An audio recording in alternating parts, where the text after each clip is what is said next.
Oh man. Oh yes. Very, very, very excited. It's a Friday. I'm going to have a great weekend. I hope you are going to have a great weekend. The only thing I did not do was normally on Fridays, what I do is I go through BetUS and I go through all my picks. I check out the point spreads and I check out the movement.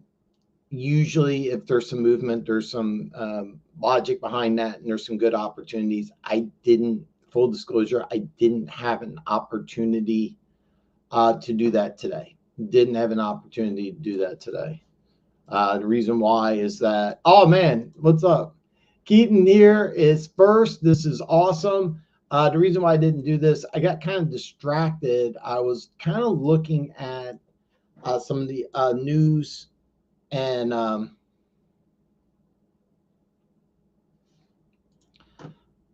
have some updates I want to give you guys. Hey, Dan, Howard reports out that the New York Jets owner fired Robert Saleh by past the front office. The Jets owner did that. He was a fool. Yeah. So what? So what it is that Robert Saleh was actually fired by the owner. He wasn't fired by the general manager. And what it is that normally when you hire a general manager, normally you let the general manager make the decisions, not you don't make the decisions yourself. There's a lot of owners that want to be the general managers. All right. You have guys like Jerry Jones, Mike Brown. The Rooney family did this for a long time. Steelers won several Super Bowls doing it this way. So, this though was a little unusual, man. This was a little unusual. Yeah, they bypassed the general manager. The owner just came in and said, "Hey, look, I'm making an executive decision."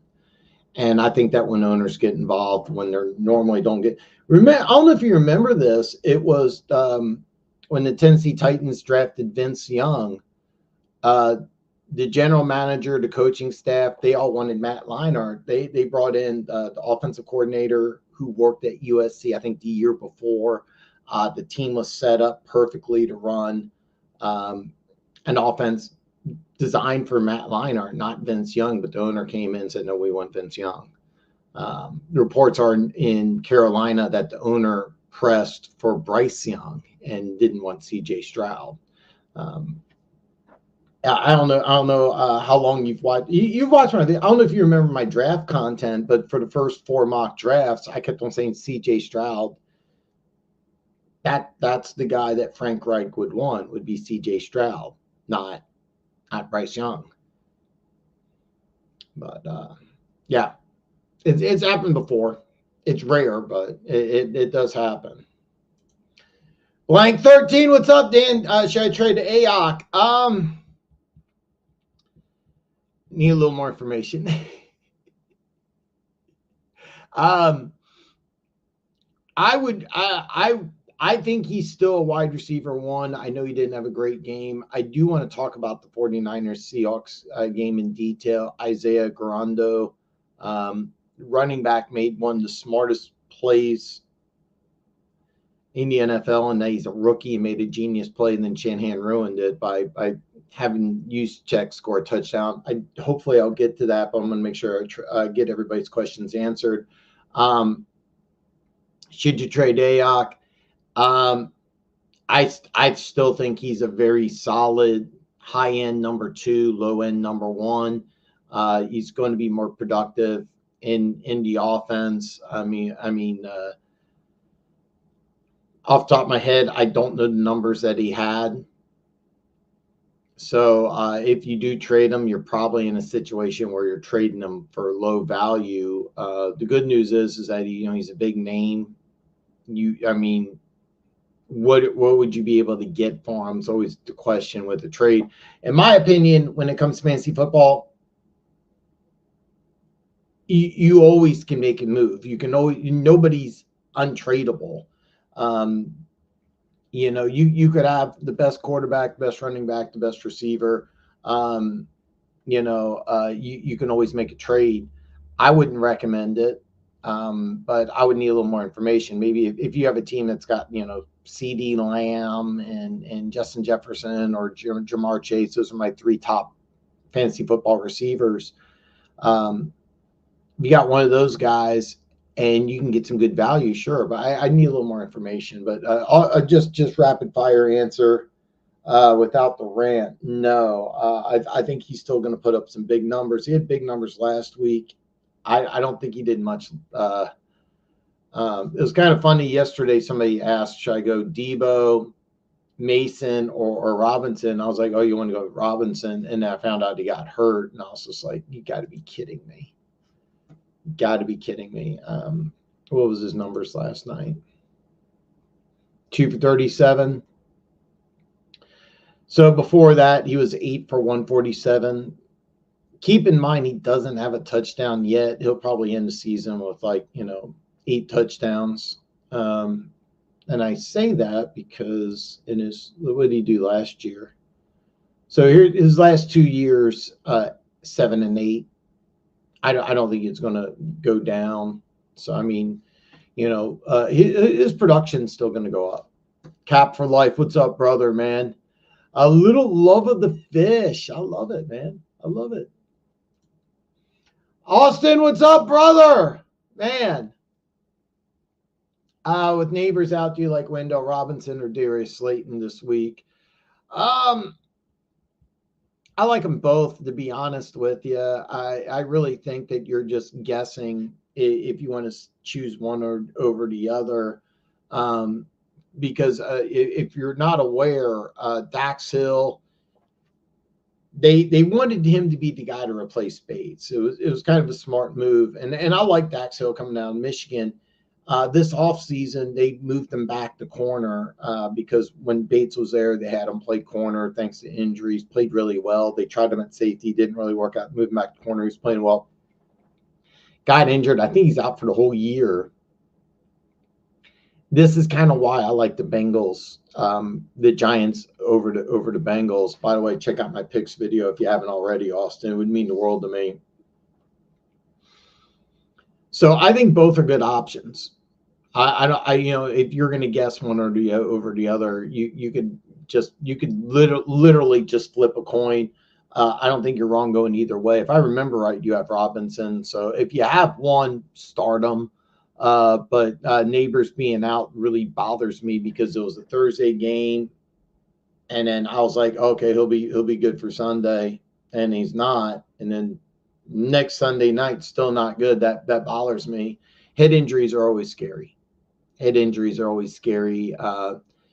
That he was hurt on a Thursday, and then 10 days later he can't play. Now 17 days. That scares me quite a bit. I mean, he looked like he was in the running for Rookie of the Year. If you're wondering what I'm drinking, I kind of an upset stomach. I'm drinking this is just some Alka-Seltzer. Man, Austin, man, hey, I appreciate you, man. This is my favorite thing in the world, just talking football. Yeah, I know.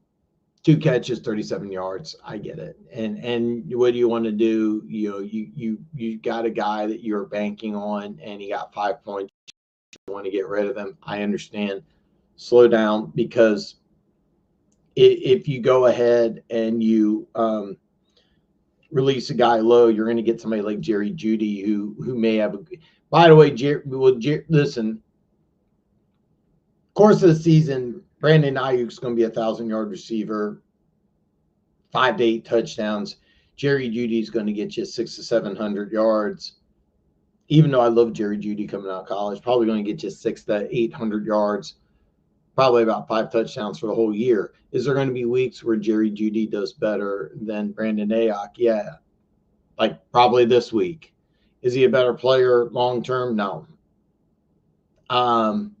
If you can pick up Jerry Jeudy, great. I don't recommend dropping Ayuk, but I always recommend when you get a high-profile player like this, if you're going to sell sell him high, not low. Trading him for Jerry Jeudy, when Jerry Jeudy gets you more than 5 points this week, you're going to be happy. But next week, when Brandon Ayuk blows up for 120 some yards and a couple touchdowns, and Jerry Jeudy has 5 catches, 3 drops, and 45 yards, you're going to be mad, and that's what I'm worried about. So, but yeah, I mean, this is frustrating. I thought he would have a good game. He'll have better games though. Oh man. The B in the Back Talk brothers. The great one. The talent. Gooch.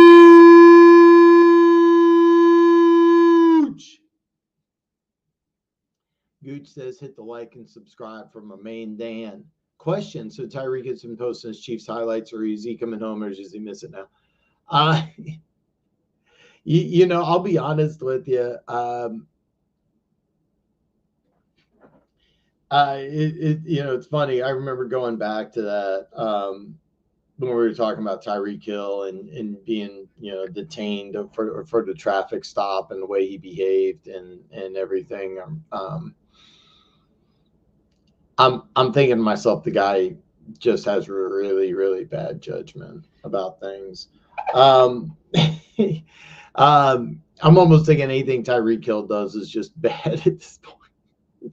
I'll be honest. I don't think he really misses it. I think he's just trying to show people, hey, man, I was an elite player. I helped the team win the Super Bowl, and he did. I mean, he helped the Chiefs win playoff games. I think he's trying to show that, hey, man, I like being part of a championship team. This offseason, they had the top 100. He was voted number 1. I think he's frustrated. He's angry. I mean, I'm not going to pretend to know what Tyreek Hill thinks, because it's a guy that just doesn't exercise good judgment, Tyreek Hill. And I didn't know he was doing this. This is the first time I've heard of it. If I was, I mean, I think I'm just speculating. I think it's just pure frustration. I think if I'm Tyreek Hill, I'm just frustrated. What are you 1-4? They were a dark horse Super Bowl team. They were a playoff team last year. There's a lot of talent in that Dolphins team.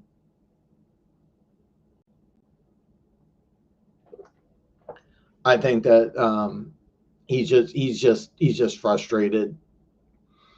I didn't know he was doing this, but let's be honest, Gooch. I don't think anybody really knows what that guy's thinking right now. I mean, he just does crazy stuff, man. By the way, Blank 13. I mean, I wouldn't. This is not a terrible pickup. If they move Amari Cooper, there's going to be some positives going on with Cleveland. They're getting healthy. Nick Chubb not playing this week. There could be some good things going with Jerry Jeudy, but don't trade Ayuk. At least not yet.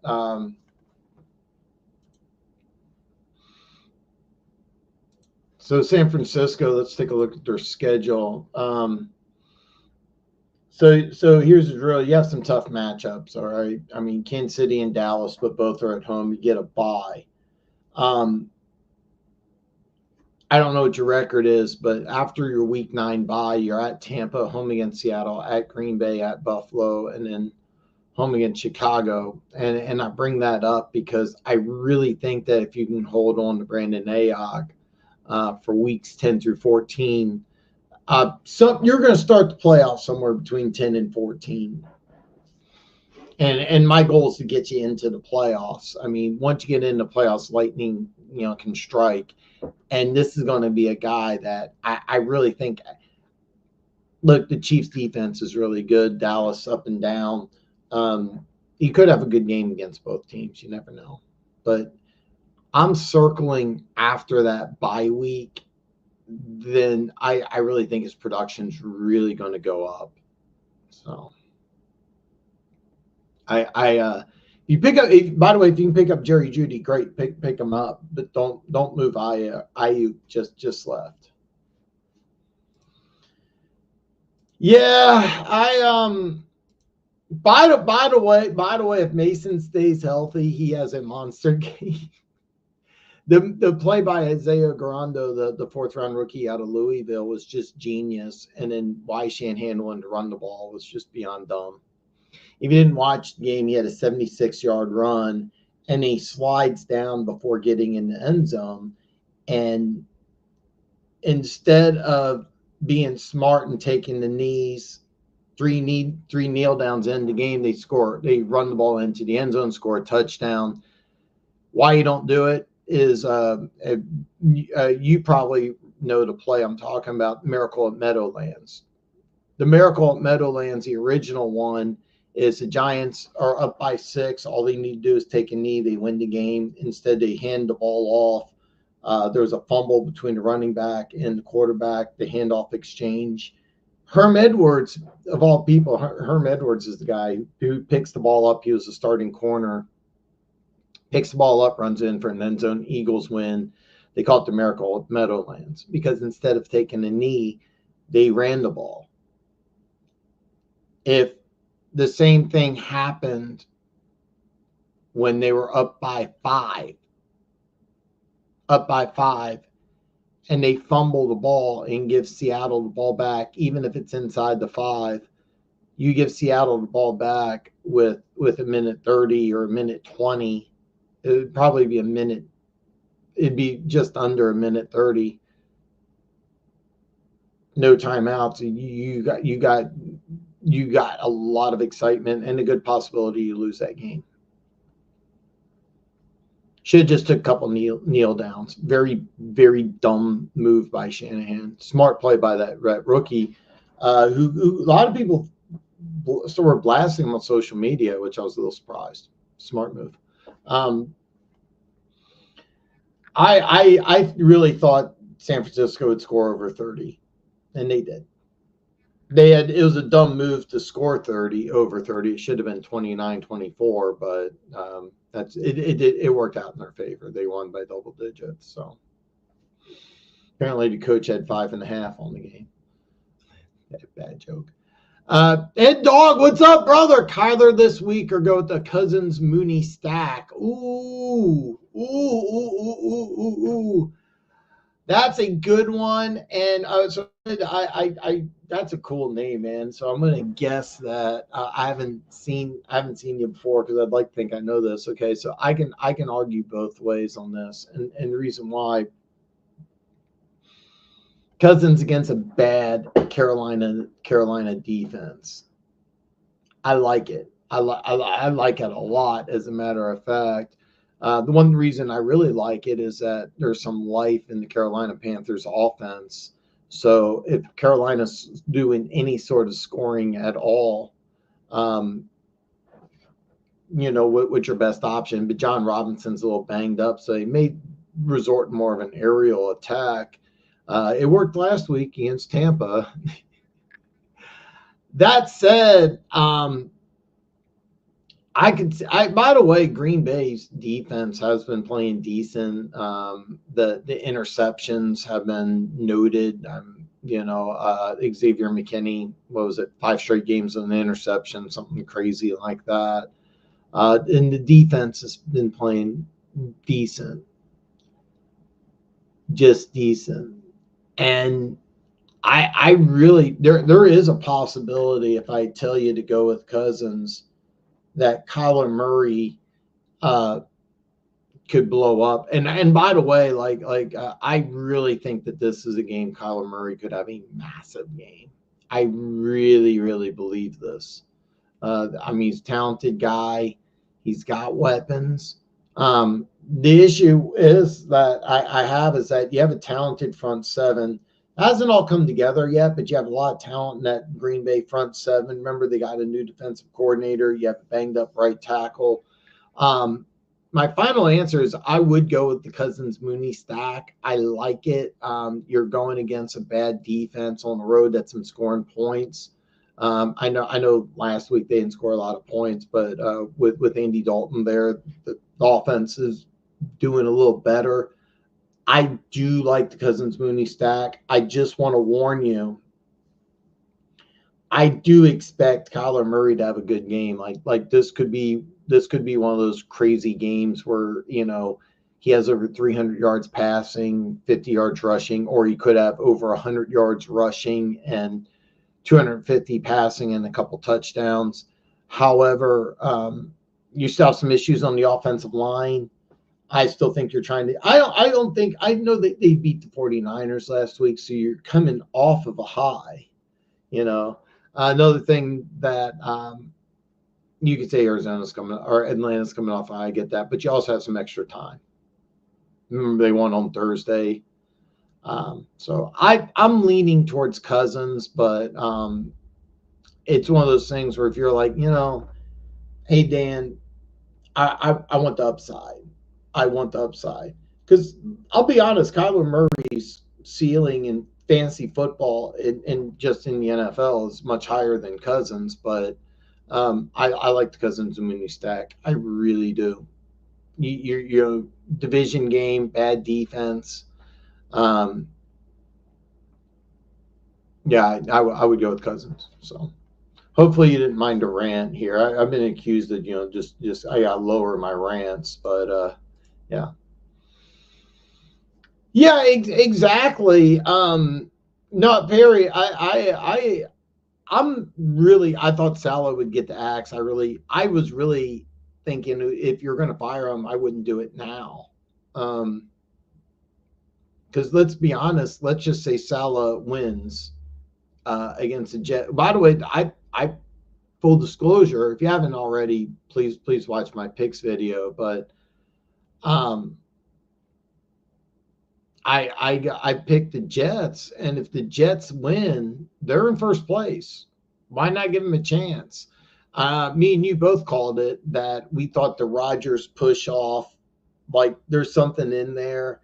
I think the owner saw it, and I think the owner's like, look, there's a disconnect between the coach and the players. Let's just nip it in the bud. What was it? Colin Cowherd, he said that he thought Mike Vrabel would be the guy. And I'll be honest with you, if you're going to fire Robert Saleh, I don't think Vrabel would be the right answer. I mean, he's basically the same type of dude. And by the way, I love Mike Vrabel. I think he'd be a great fit for almost any team. If I'm the Jets, you need to figure a few things out this offseason. Number one, do you want to put up Aaron Rodgers anymore?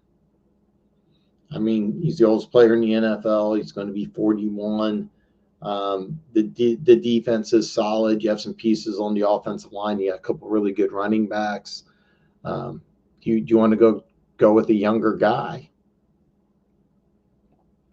That might be something you want to think about. I mean, there's a lot of questions with the Jets after this season. And by the way, you're in Detroit. Ben Johnson interviewed with a couple teams. He had his option, the pick, and he turned them down. If I'm Ben Johnson, do I look at the Jets and I wouldn't do that. Brian Thomas Jr. solid. Hopkins.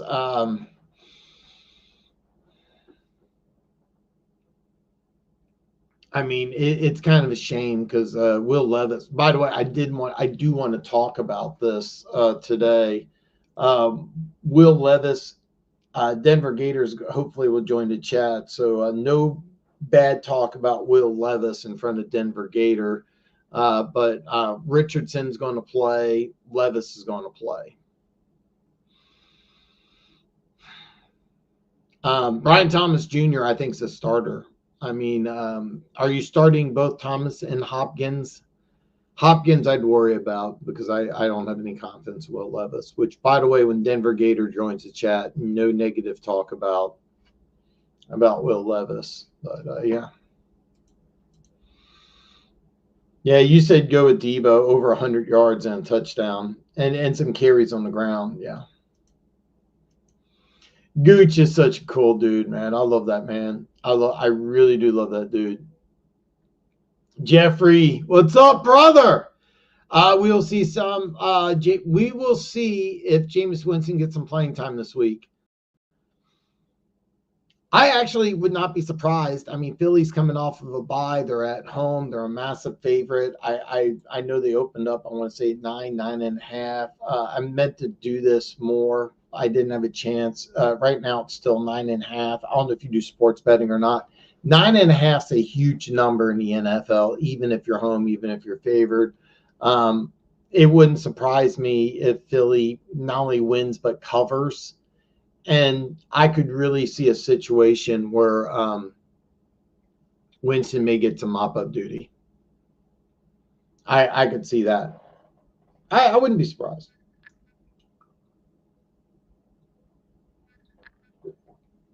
You may have to decide to kind of move on. You may have to decide to move on from Winston. So Hill wanted to get paid. He got paid. Now he's not happy. No, I mean, no, and this happens a lot. There's been a lot of players who have said they took free agent deals, chased the money, or are unhappy. I remember Desmond Howard won Super Bowl MVP with the Packers. He signed a 1-year deal. I remember he's the 4th overall pick. It didn't work out at all. Basically he was a kick punt returner in the NFL, and that's what he was best at. And that's what they did in Green Bay. And he like he set a record with he said postseason record with punt return yards, and then I think it was a Packer record or two. Parlayed that into a huge free agent deal with the Raiders. I think he played like 1 year with them, but he was adamant. He goes, if I had to do it all over again, I just would have stayed in Green Bay. Everything was going great with my career. I was winning. I was happy. They used me correctly. I just took the money. Lots of players do that. They take the money and yeah. Austin says, I would love Tyreek to go to the Chiefs because I have Waddle. So I can tell you this, like when Tyreek Hill was with Kansas City, it was some really good times. I also firmly believe that trading him helped really solidify the dynasty. We used those draft picks and the players. Trent McDuffie was a direct result of the Tyreek Hill trade. I believe it was either I don't know which one it was. It was either Nick Bolton or Creed Humphrey. We just gave Creed Humphrey. It was a 4-year, $72 million deal. He's basically what the Chiefs did, and this isn't the first time they've done this, is the Chiefs reset the market at a position. They did that with quarterback. They did that at center. They didn't want to do that at receiver, and they didn't want to do it with Tyreek Hill. I would have told you the same thing about Kareem Hunt, but I'm going to say the same thing. Like, there's no chance that he goes back to Kansas City, just like Kareem Hunt, but Kareem Hunt's back. So you never know. You never know. But my guess is that he's just frustrated. By the way, if you watched, I try to watch, but they don't do this a lot. But one of the things that we sit behind the visitors bench. I used to watch players on other teams. You could tell their body language, how they interact with other players. I used to really watch this closely. If you watch Tyreek Hill, what was it, the Thursday night game against the Bills, they were blown out. He was just him and Waddle were just on the sidelines like cracking jokes. They had no interest in the game. They didn't care. You can see Tyreek Hill on the sidelines. He's not like talking to his coaches or players. He just looks flustered and frustrated. One thing that the Chiefs have always tried to do is bring in high energy guys, real positive players, real team players, captains. It's something that the Chiefs have really focused on.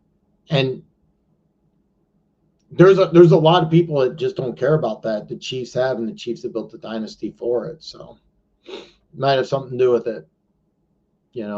We'll find out. By the way, I have no idea. Tyreek Hill in the locker room and in practice may be a great guy. I'm just seeing glimpses of him on the field. I don't see it. So, HD, what's up, brother? Would you trade Devontae Smith or Jake Ferguson and Addison full PPR? Yes. I'll be honest. I think Smith and Addison is essentially a push. You're going to get some weeks you get more with Addison. You're going to get some with Devontae Smith.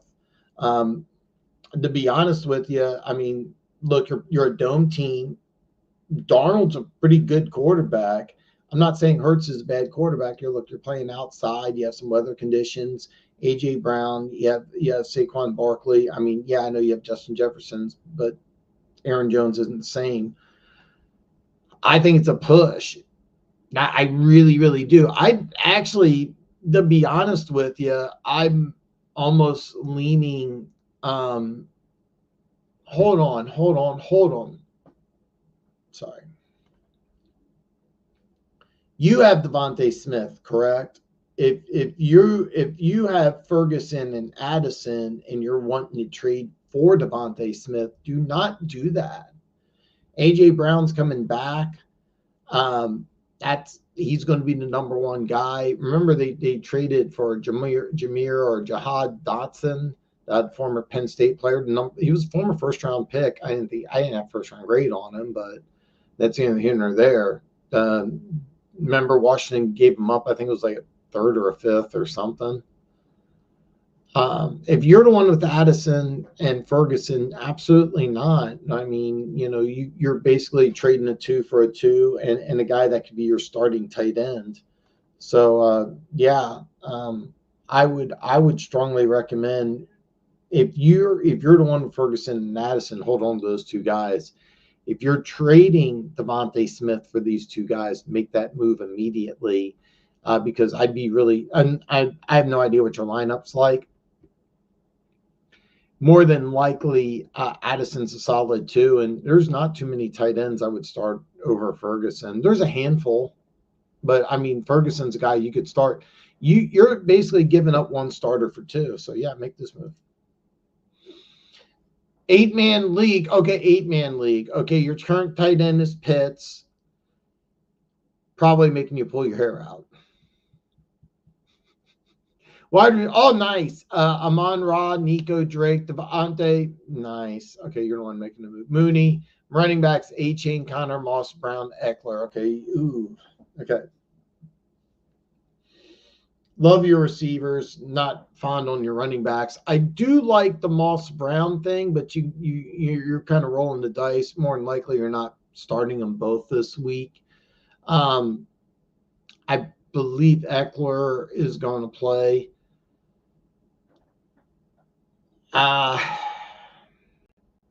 Guy, I mean, I'll be honest with you, as far as your starters are, that's a tough one, man. Let me do this here. This Dak, that to me is not even a question. You want to go with Dak. Here's the drill. Drake May, first NFL start, could be terrible. This could be a situation you're up by 3 touchdowns at halftime, and you're not even running the ball, or you're not even throwing the ball. I think you really, really should start Dak. That's no doubt. With this one, I would 100% make this move because I'll level with you.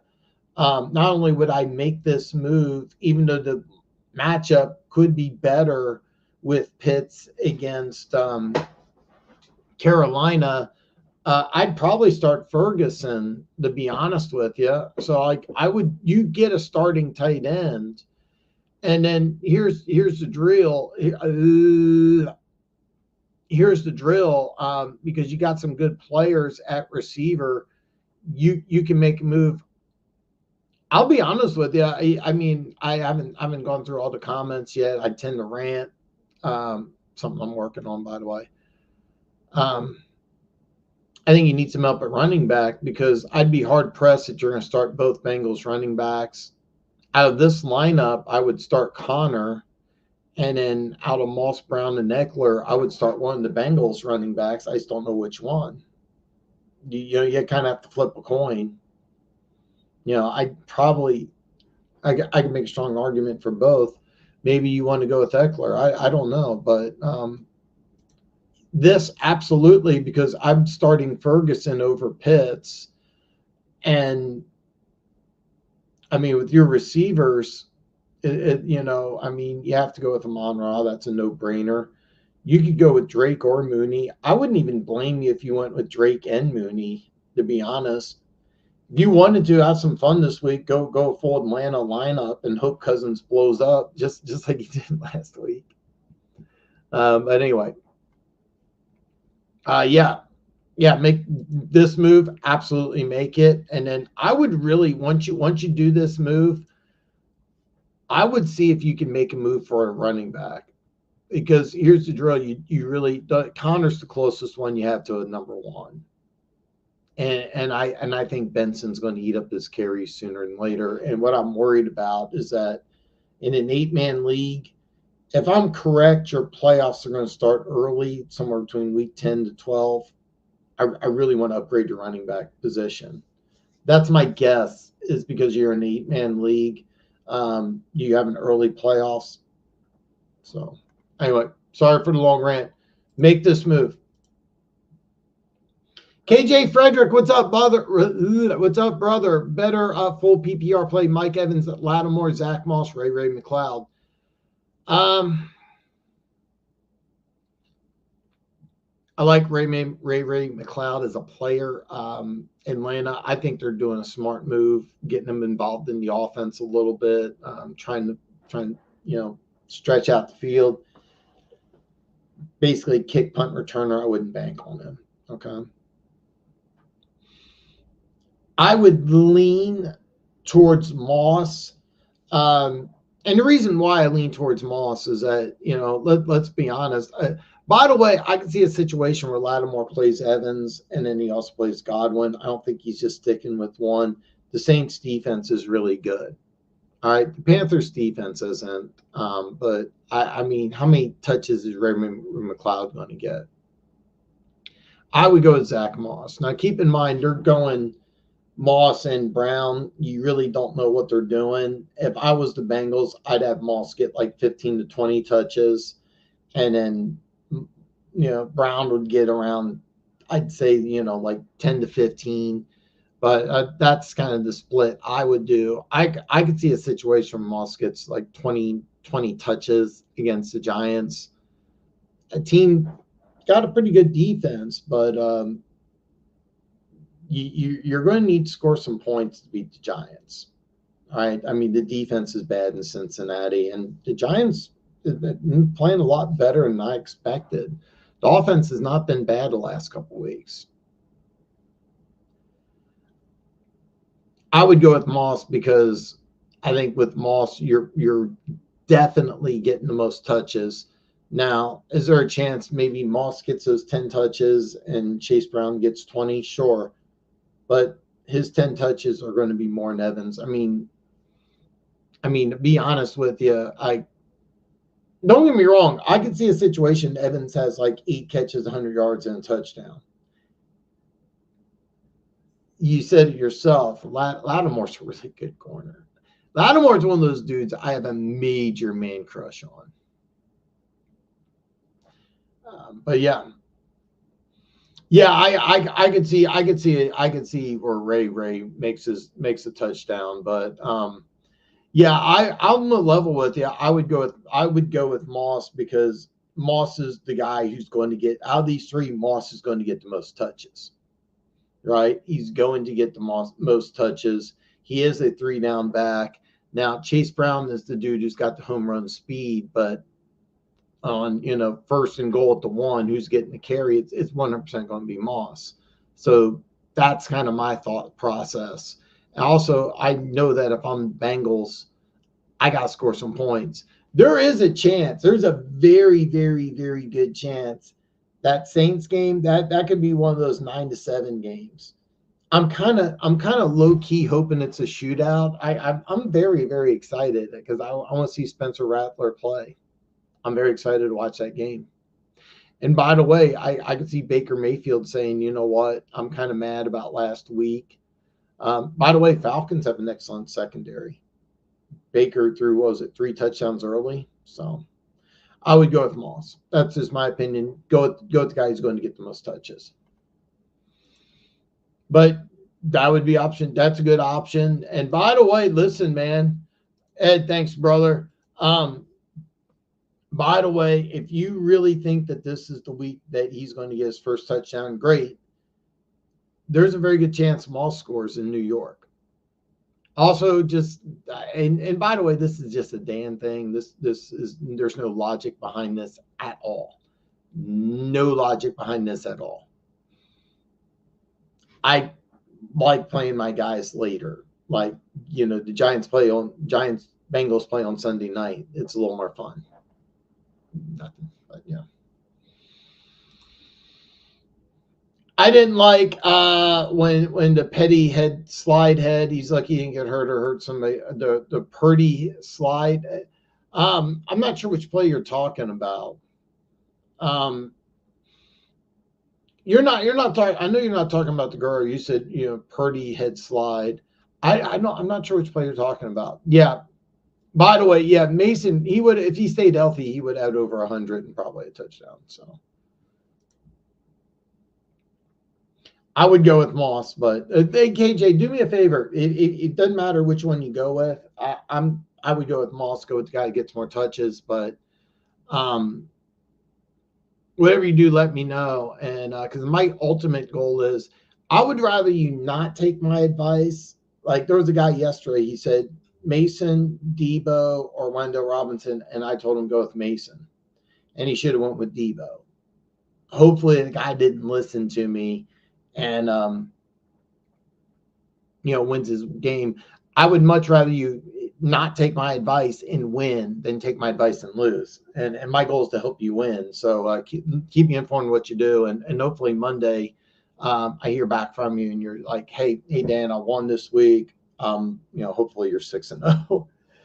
By the way, man, thank you so much for the subscribing. Really helps. Really helps.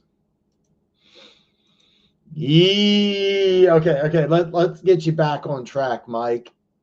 Good to see you in the chat, brother. Tyreek Hill's been killing me. Thank God he's with bye week. I have Devontae Smith and Jameson Williams plus Leggett in the flex. If Singletary's healthy, should I consider him over Leggett?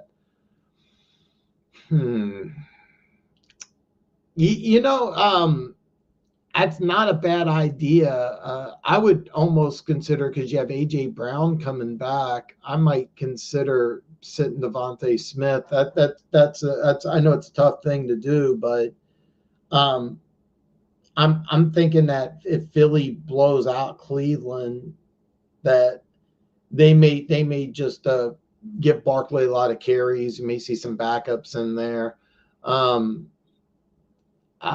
I don't think Singletary's going to play, but I will say this: if he does play, I was let's say ESPN again, not the best source. ESPN not the best source. 2 hours ago, Singletary is listed as questionable for the game against the Bengals. All right, questionable. By the way, when he does come back, I really expect him to go all out, because he's probably looking at Tyrone Tracy and going, that guy's taking my job. And he looks like he might. He looks like he might. So, if for whatever reason he does play, I do think he'll have a good game. If he does play, it says doubtful. I'm going to go with that. So let's just say he's not going to play. I'll be honest with you. The thing with Leggett is that you're going against a good defense, but you're at home. Carolina's kind of an underrated place to play. I know they've been bad over the last couple of years, but it's a good fan base, good stadium. I could see Leggett getting some touches. Jameson Williams, you really have no idea what you're getting. the guy that I might want to sit wouldn't be Leggett. It would probably be Devontae Smith with AJ Brown coming back, and then you're playing Cleveland. I really could see a situation. Gets touchdown for you, but if he is healthy, could you consider it? Yeah.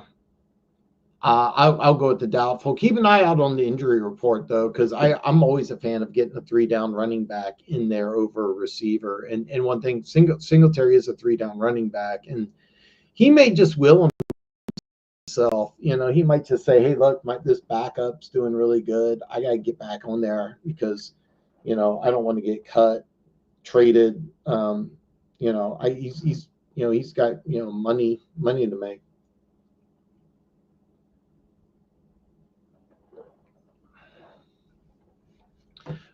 Do me a favor, Mike. I've been seeing you in the chat. I really hope that you come back Monday in your form too. Let me know. Purdy had a good game.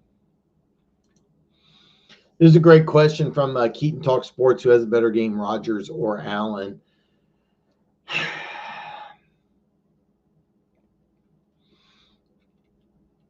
I seriously. So this is a secret trend.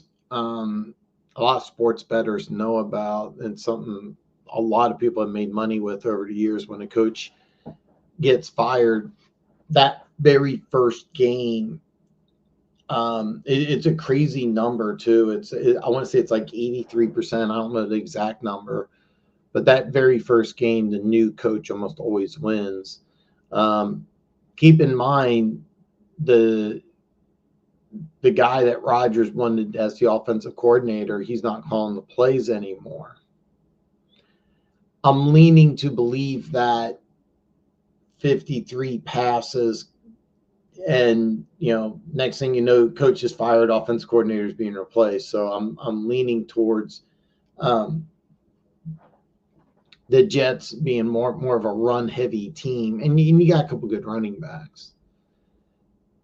That said, I'd lean towards Rodgers. There's a lot of. I think it's. I didn't watch. It was kind of funny. I have the NFL Sunday ticket, and I knew I was going to hear about it, so I purposefully didn't watch Houston versus Buffalo because I wanted to check out the rest of the games. I wanted to hear about everything else because I knew what I was getting. You had two of the top teams in the AFC. I was going to hear a lot of things. I was going to see lots of highlights. I wanted to watch the other games, but it does look like there were some issues with Allen. There was a glimpse of Diggs just dirty dog, giving him the I don't know if you saw this. I reposted it. There was several Chiefs players that went to the Saints. On the defensive side of all of them hugged Steve Spagnuolo after the game. Diggs didn't hug Josh Allen after the game. I think Rodgers, but I'll be honest with you, man. I think this is a game that's going to be very, very low scoring. I think it's going to be an ugly game. I would not be surprised if the Jets just try to run the ball. But I'm going to go with Rodgers, man. I think Rodgers is a better game, man. Perry says Allen. Now for the season, Allen, game Monday night, Rodgers. Where do you think Adams will get traded to? I think Saints, Steelers, or Jets. I would have told you the Saints are a viable option with Carr being out. Remember, Derek Carr and Davante Adams played in college. One of the reasons Adams really wanted to go to the Raiders is Derek Carr was the quarterback at the time. And I think that he wants to play for a winner, and I think he wants to play in an offense that he likes. Now, with the offensive scheme changing in New York, that could be part of it. But I still think it's the Jets. I think the problem is with the Jets, if you're not aware, this is another interesting story. His son Reddick got traded to the Jets. It was a second-round pick. It's a third-round pick that could be a second-round pick. It's if he plays, if I remember correctly, it's 67.5% of the snaps. So he has to play 2/3 of the time. And with what are we at, week 6? So he's not hitting that. And you also had to get 10 sacks or double-digit sacks in order for it to be a second-round pick. So it's going to be a third-round pick, okay? Here, the interesting story, if you didn't hear this, his agency at CAA, they represent some big-time players. I didn't get a list of who they represent, but I've seen them represent some high-end players. They released him. They said, normally it's the player who fires the agency. I honestly, I'm racking my brain. I don't remember a time when a high-profile player, the agent just said, yeah, we're good. We're going to move on. I don't remember that, because basically I mean, there's some stuff behind the scenes, obviously, but that's not a good move. And Haason Reddick is racking up fines, losing a lot of money. But the Jets, no matter what, they have to give up that third-round pick. So it's an issue if they give up a second, and that's supposedly the asking price that the Raiders want. I heard 2+, which means that you'll do 2, probably a 3. Well, you can't give up a 3 because you already gave up that 3. You don't want to give up a player. And here's the hard part, is that if you give up a draft pick, you want to bring in a head coach. Well, hey, guess what? You're bringing in, you have a veteran, you have an aging team. Rodgers is difficult to deal with. Haason Reddick, you traded for him. He's not, if he's not here now, he's not going to be there next year. Noner, who fired the coach. I still think it's the Jets. The problem is the trade compensation, because they have to the Jets have to figure out something. The Saints, if Carr makes sense, if I was the Steelers, I might consider it if you weren't sold on Pickens. If you think Pickens is the guy, then I wouldn't make a move for Adams. If you think Pickens is the guy, because here's the deal, if you're the Raiders, here's another thing. The Raiders are going to have to eat part of this deal. They don't want to do that. They want to ship Adams in the money. Pittsburgh is a team that's not going to eat the contract. That's another issue. And that's a whole new ball of wax. But I want to make sure I answer all the questions here, Mike. I'm very, very, very, very glad to hear from you. I'm really behind on comments. So Giants money line, Andre. Yeah, by the way, if you haven't already, Andre, check out the picks video. I did pick the Giants. Do I think it's a lock? No. but yeah. I do like that. I'm looking at ESPN. I don't know. I bet US up. ESPN is Giants, or I'm sorry. This can't be right. Let me double check this. According to ESPN, Bengals are a 4-point favorite. That can't be right. Bengals can't be a 4-point favorite. I'm not surprised they're favored, just not by 4. There's no way they're a 4-point favorite. I'm going to bet US 3.5. I still think it's high. But one thing, I don't know how much you do sports betting, but like ESPN, it's funny. I live in Vegas. I can't use ESPN Bet, so. But yeah, I would shop around. If you'd like the Giants money, by the way, take the points, but yeah, shop around. By the way, the Giants money line on Bet US is +163. That's a solid bet if it hits. My opponent this week wants JJ and Cousins for Saquon. I have Gibbs of JJ as my best receiver.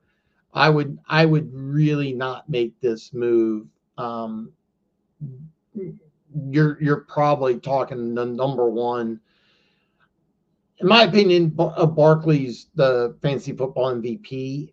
I get it, but I think it's way too big of a move. I would not recommend Cousins. Cousins is starting quarterback in this league, and you're getting rid of maybe the best receiver in football. No. Saquon is probably the MVP. I like the fact that you're thinking big and trying to improve your team because Saquon, obviously, big improvement. No, keep JJ. Saquon for JJ without Cousins, I'd be like, yeah, you may want to consider that. But in Cousins, no, it's too much. And by the way, your opponent who offered that, he knows it's too much. He's probably waiting for you to counter. That would be my guess. Without knowing the guy, without just spitballing, he's probably waiting for a counter, to be honest with you. If you're considering this, you can counter, but that trade by itself, no, it's a bad trade. No, and I think what's going to come down to is that also the Raiders are going to have to eat some of that. Funk! What's up, brother? I think Amari Cooper's going to Dallas. By the way, it would be a great spot if the Raiders want to eat a lot of it.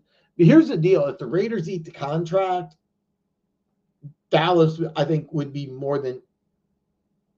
I'm sorry here. Okay, I'm sorry. Something in my computer went a little goofy. If the Raiders eat the contract, I think Dallas would give up a second. The draft capital, I don't think would be an issue. But it's the contract. I do think Amari Cooper, who is they made some moves cap wise. So Amari's the guy I think will end up in Dallas. But yeah. Kevin, what's up, brother, man? Dude, I'm so sorry. I'm really behind on comments, but Kevin Cho says, hey, how you been doing? Doing 100. Man, thank you so much, man. Let's keep it rolling. Neighbors out there. I start Higgins or James Conner. What do you think? That's a tough one.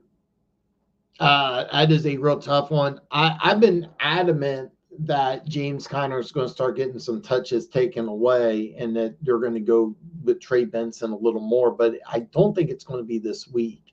I really don't. He's done pretty well so far. Last week didn't score, but 86 yards against a good 49ers defense. Not really much of a receiving option. 3 touchdowns, a little more than I thought he had. But he's a guy that I like.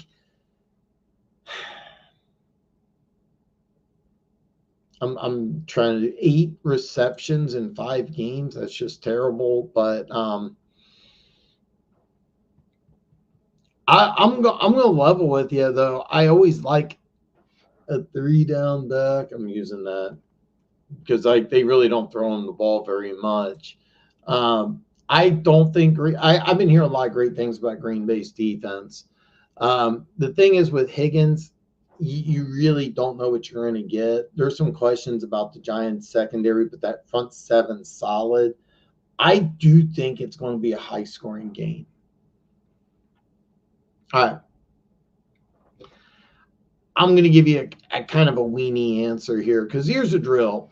Higgins has the higher ceiling. Conner has the highest floor. It's always more fun to play players on Sunday night, personal opinion only. You will it's kind of a question you need to figure out. If you need some, if you have a good lineup and you feel confident you're going to win, you need to get guaranteed points, go with Conner. If you're an underdog and you need to bank on a big game, I would go with Higgins. I will say this, like I could see Conner scoring a touchdown and getting you a solid, 12 to 18 points. Higgins could be that guy that could blow up and get you 30. But it's much more likely that, Conner's going to get you that solid 8 to 10, where Higgins may get you 2 catches, 3 drops. I mean, you really don't know. I would roll with Conner. He's not going to explode, but there's a good chance he'll get in the end zone. And there's a good chance that, he's going to be solid, not going to be used in the passing game. And over long term, I think Trey Benson's going to start taking some touches away from him. T. Higgins, I think, could be moved at the deadline. But for this, let's just go this week. I would lean towards Connor, guaranteed points. Let's say you're going to, your opponent, however, has a lot of firepower and you're in a tough week. Maybe you roll dice. Great question, Kevin, man. Thank you so much, man. If by the way, if you haven't already, hit that subscribe button. Guys, I'm going to take a very, very fast commercial break. I'm going to answer every single question. Just bear with me. I'm going to go faster for hour 2. I'm going to take a quick commercial break. I'll be right back. Check out my NFL Week 6 picks video. Drop your picks in the comments, and if you pick more winners than I do, Keaton from Keaton Talk Sports, our special Monday guest, will pay you $1 million. Okay, that isn't true, but post your picks for your favorite team or for all of Week 6. As Afternoon Delight is on a commercial break, we want to remind you that BetUS is a proud affiliate of Dan Talks Football. I made my first $100 deposit and it was fast and easy, but check it out for yourself. The video I made showing my first $100 deposit is in the description below. It's fast, easy, and simple, but judge for yourself how easy it is. Link is in the description below.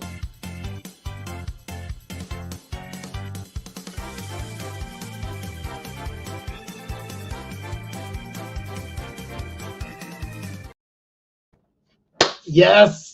What a great hour. Hour 1 was fantastic. Guys, I know I'm really behind. I'm going to answer every single question. I may have to stay late, but I'm going to do it. It would be. If Watson is bad this game, the Browns got no chance but to give Winston a shot. If they don't, the locker room will rebel. That's a possibility. It really is. I don't know what's going on in the locker room, but there's a definite possibility. This is going to be a tough week. I mean, Philly fresh off a bye.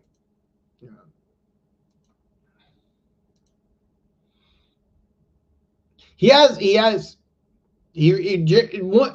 actually been a big fan of the way Dallas has drafted over the last couple of years. I think they've done a really fantastic job. They really have. Could I see them saying, hey, by the way, if the Raiders eat most of this money, like Denver is with Russell Wilson, it would make a lot of sense. Yeah. There's a lot of people in Kansas City that are like, apparently there's a lot of talk that he was a real problem in the locker room. I've never heard that from a player or coach. Allen or Prescott? Oh, Dak. Definitely. You have a struggling secondary in Detroit. They are fresh off of a bye. Donnie, by the way, welcome, man. I apologize. Took me so long to get to your question. Hopefully you're still there. But Dak Prescott. I wouldn't even think about this.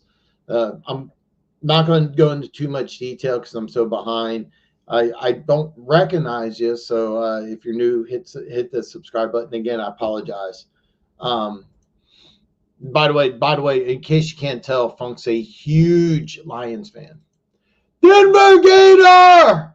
Guy got behind, man. I got behind. By the way, somebody said something negative about your boy. I corrected them. By the way, Denver Gator is a huge Will Levis fan. Oh, man. KJ, man, I'm here to help. I'm sorry it took so long, brother.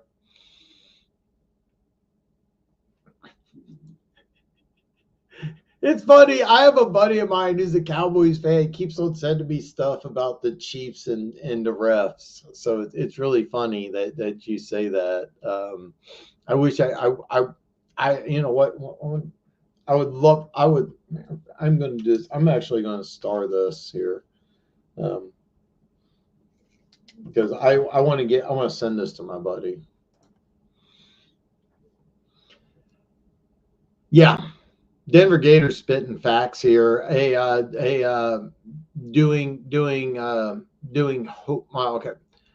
Good game last night. I think Geno's finally starting to fall off a bit. Not sure if he has what it takes to get to the playoffs. San Francisco need it really. Yeah. I really wondered if Seattle when they're picking 16th, if I'm correct, 16th or 17th. I really think it's the Washington Huskies coaching staff. I really think that Penix was available, he would have been the pick.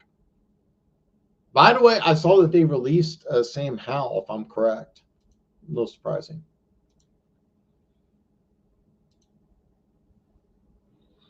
And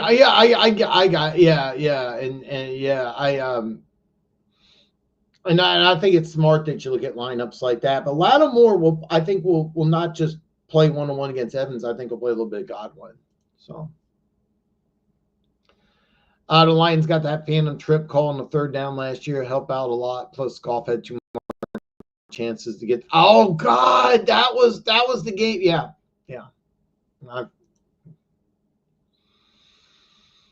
I do too, Perry. I think Geno's an above-average quarterback. I think the Seahawks need to find a franchise quarterback or good. Yeah, and I really think that Michael Penix Jr. was available, they would have gone that way. I'm not sure why they just released Sam Howell. I'm behind on comments, but you remember it was really a battle between him and Drew Lock.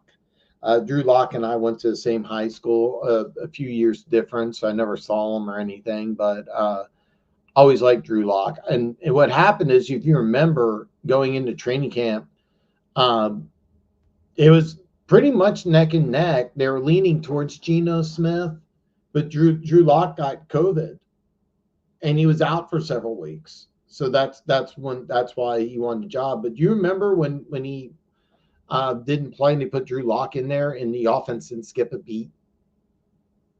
So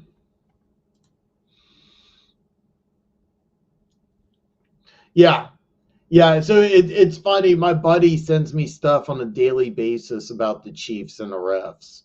I'm not joking. Every single day, it's all fun. It's all fun. I get a kick out of it personally, but I will say this: all the games, the late games. Like I'm gonna watch all the late games. I mean, I'm a Chiefs fan, so I mean the Chargers, Denver, I'm gonna watch. Pittsburgh Raiders, I'm gonna watch. But I mean, let's be honest. Like out of the late games, which one's the best one? It's Detroit, Dallas, and that's just gonna be a lot of fun. That's going to be a lot of fun. I don't know if I still have the lineup here. This is interesting with ESPN. The line is going up for Detroit. They're now at 3.5. BetUS is solid at 3, but it looks like action's going towards Detroit, which is interesting. And that's something that I wanted to talk about. Was sliding head first in the last night. So here's the thing, Perry, I 100% believe you. I just don't remember it now. It's funny, but yeah. They do not like each other. I think Josh Allen's like fine. I think Diggs is one of those guys that like just that's just my opinion.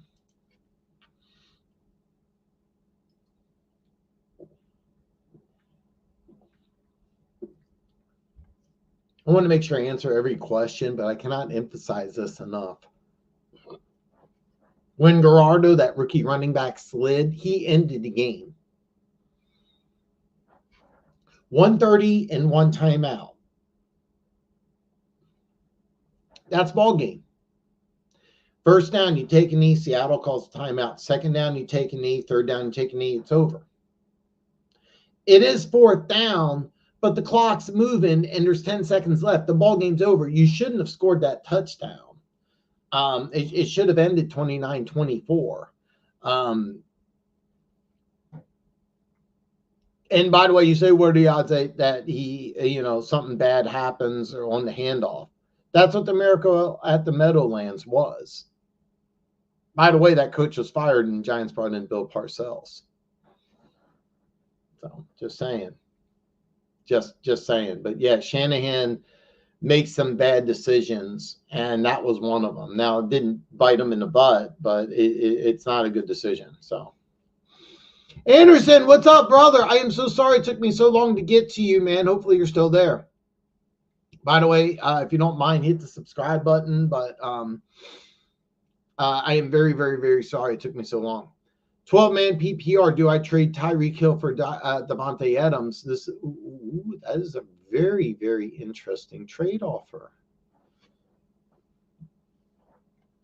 Nice job getting Justin Jefferson and Mike Evans, though. This is a 12-man league, so you did a very, very good job either in trading or drafting. This is one flex, mother. Okay.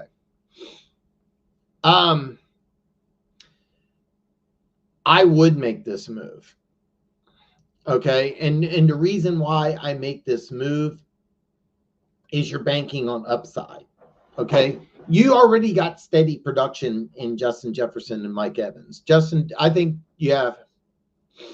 I'm sorry, my nose is really bothering me, but Jamar Chase, CeeDee Lamb, Justin Jefferson, those would be my top 3 receivers in fantasy football. Okay. Mike Evans, very, very, very solid number 2. Now, Davante Adams, I do predict will be a Jet. It's just a matter of time. But you don't know when. He could sit out for the next couple of weeks. If there is a possibility that the Jets can't make a move and Adams just gets released after a couple weeks. The Raiders just say, screw it. We're done. I've seen weirder things happen. You remember Le'Veon Bell? Remember he had to sit out. Remember he just got released. You remember Keyshawn Johnson? The Bucks just told him to go away. I don't know how old you are. You may not even know who I'm talking about when I say Keyshawn Johnson. You may not know who that is, but I think you make this move because I by the way, if I was talking to Tua and I know Tua, or if Tua's watching this, I would say, listen, take your money, go home, never play football again, don't risk it. But apparently he wants to come back. The Dolphins organization are planning for him to come back. Tyler Huntley also got significantly better. Now he's on a bye. All right. So things are just on the up and up. Now there's Tyreek Hill doing Tyreek Hill weirdness. Who's better when they're playing full power, full steam, whatever you want to call it? It's Tyreek Hill. Who's got more upside? Tyreek Hill. Everything looks better for Tyreek Hill. I mean, the quarterback position, maybe Tua comes back. They're on a bye now. Davante Adams, you have no idea when or even if he is going to play. Make the move. Make the move. Even if Davante Adams is traded, you have no idea what they're going to do in New York. Let's say he goes with the Saints. Spencer Rattler is going to be a starting quarterback for the next couple of weeks. Right now, he's just sitting. He's doing the same thing I'm doing. He's sitting down. He's maybe eating some chips. Maybe he's enjoying Taco Bell. I've seen a lot of Davante. I live in Vegas, so I see a lot of commercials. So I've been seeing that Davante Adams Taco Bell ad, which by the way, they're pretty good commercials. I don't remember the last time I had Taco Bell. So yeah, Anderson, sorry for the long rant. Make this move. Make this move. Bank on the upside. You already have the steady production.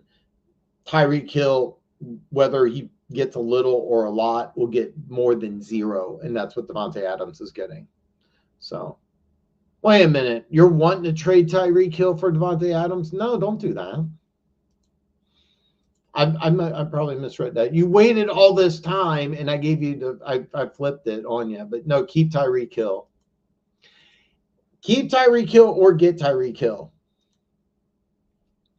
Perry asked, do you think the Miami head coach will lose the locker room if they don't get a real quarterback? No, I don't. I'll be honest with you. I think there are some problems, but I think Tyler Huntley, because he did play better and they're on a bye, I have a lot of confidence Tyler Huntley can, get enough production. Remember, he won the last game. They beat the Patriots, and now they have a bye. Tua is been on the sidelines. Tua's, to the best of my knowledge, has been in the locker room. I mean, if you're going to lose the locker room, it would be off of a loss, not off of a bye. So there could be some internal stuff that we don't know about. I mean, Tyreek Hill, according to Gooch, is posting all of his highlights with the Chiefs. I have no idea. So, report Bill Belichick told the Chiefs. I didn't know that. That's awesome. What do you think about the Broncos beating the Chargers? Were a 3-point home dog. Denver Gator. What a great question. Okay, so here's I like the Chargers, and I'll tell you why. You're fresh off of a bye, and I really like the defense. You held Kansas City to 7 points, and Derwin James didn't even play. So you get Derwin James back, 2 games off, basically, the bye week and the game against Kansas City. Bosa, I think, is still questionable. Khalil Mack. But the thing is about the Chargers, that defense is playing really good. Now I've been gushing about Bo Nix, and I'm adamant. I like the way that they're using Bo Nix. I like his development. They showed like a little about him and Peyton kind of yelling at each other. I think that's a good thing. Normally, some rookie quarterbacks, I wouldn't like that, but I kind of like the interaction. Also, I've watched enough Sean Payton to know that like he's kind of one of those feisty type of guys that you kind of got to yell at. He's kind of like I want to be careful about how I word this, but I'll use the word I want to use. He's kind of like that bully type. And what do you want to do with the bully? You got to pop him, And that's kind of the reaction. I thought that was a good thing that he yelled back at Sean Payton. A coach like Andy Reid, a player yelling at Andy Reid like that may not be the same. But I'll be honest with you, though. I off of a bye, I really like the Chargers. They're going to come in this game relatively healthy. Both teams are relatively healthy. Both teams have really good defenses. I mean, as much as I like Bo Nix, I mean, who's better quarterback? So, out of the late games, though, I mean, I got the Sunday ticket. I mean, obviously, I live in Vegas, so Pittsburgh Raiders are going to be on. I'm going to pay a lot of attention to that game. But I'm going to watch as much of the Chargers Denver game as I possibly can. But I mean, even though I'm an AFC West guy, I mean, of course I'm watching Detroit Dallas. So I can see him going Saints or Jets, and him and Olave could go crazy. Him reuniting with Rodgers. Yeah, I would love it because you got Rashid Shaheed, who was the number 1 guy against the Chiefs. He's a legitimate deep threat. And then you got Olave, who they're using more as an intermediate guy. Remember, he's a 4-3 guy in his own right. I forget where he went to college at. By the way, I'm joking. Keaton Talk Sports is a huge Ohio State fan, so he knows damn well where Olave went to school at. Yeah. By the way, if Spencer Rattler blows up, and he looked really good. I mean, if Rattler comes in and can play, you never know. I mean, it'll be fun. Yeah. Pittsburgh could use Adams. It's funny because I think if Pittsburgh looks at Pickens and they say, hey, you're going to be our guy long term, we're going to work out a deal with you, we're going to sign you, because I mean, let's be honest, if they do decide that they want to sign Pickens, he's not going to be cheap. So if they bring in Adams and they bring in the contract, which I don't think they will, but if they do, you're letting Pickens know, hey, you better be on point or you're gone. And we already got your replacement. I'll be honest with you, though. I would only do this if your plan is to bring Russell Wilson in and you're going to have Russell Wilson throw the ball significantly more than you're doing it with Justin Fields. If your plan is to stick with Fields and have the same kind of limited offense, a run-heavy offense, which is, by the way, what Arthur Smith, I think, really wants to do, I wouldn't bring in a top-flight receiver like Adams, because I think Adams, if he's mad now, he's going to be furious in Pittsburgh. So that would be interesting, though. I'll be honest with you, though. But I would only do this if I bring in Russell Wilson and I want to throw the ball more. But it would be fun. The Chargers are favored. It's only a small favorite. But Denver can win if Nick's and by the way, Nick's is playing well. Do I think he can beat a good Chargers defense and Justin Herbert off of a bye? No. I'll be honest with you, I don't. I think the Chargers win and cover 3. But I don't blame you if you're a Broncos fan and you're like, hey, it's our time. We're ready to be the number 2 team in the AFC West. I don't blame you. Happy, yeah. Number one, the Steelers are not going to pay the price. And Adams, the way the Steelers' offense currently is, Adams, I don't know the specifics, but he may have a no trade clause. That's why it's kind of got leaked out that he wants to play for the Saints or the Jets, is that he may have a no trade clause. A lot of type of players have this. What a no trade clause is that means that you can veto. So there's a good chance the Steelers, remember was it the Steelers had a trade lined up for Brandon Ayuk. And the 49ers like, no, we're not going to do it. No, we're not going to do it. No, we're going to pay him $30 million a year plus so he can have 2 catches and 37 yards on Thursday night. But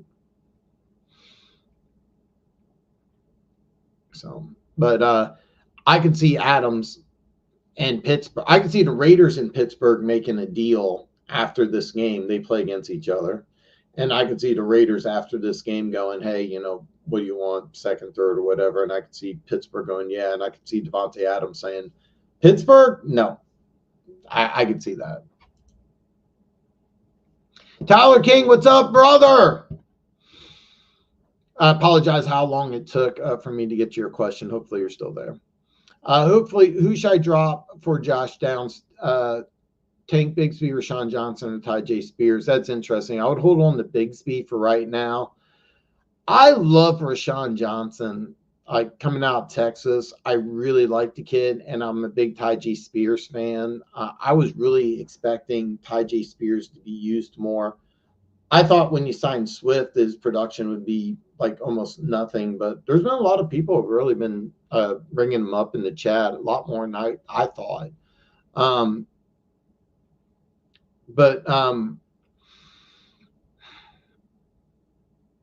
gonna level with you. You are where Anthony Richardson's playing. All right, that's number one. You are where Anthony Richardson's getting the start. That's huge because he's been completing about 50% of his passes. Josh Downs is also listed as questionable per ESPN 1 hour ago.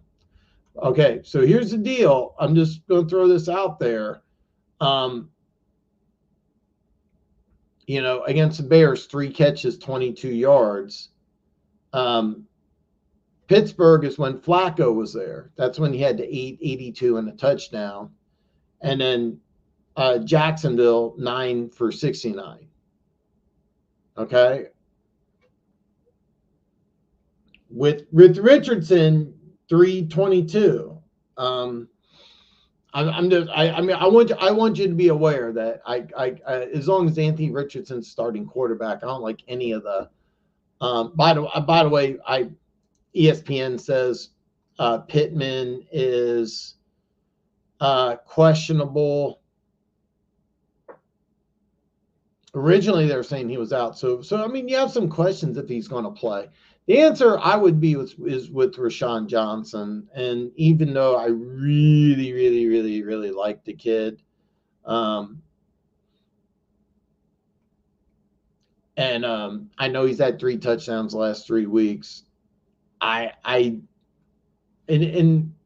really like the kid. Don't get me wrong. I would. This is one of those situations where you're kind of selling high. If you want to hold on to Rashawn Johnson because he's had a couple touchdowns in the last couple of weeks, drop Spears, I wouldn't blame you. I'm going to level with you. I mean, I'm kind of surprised you have all 3 of these running backs. But in this situation,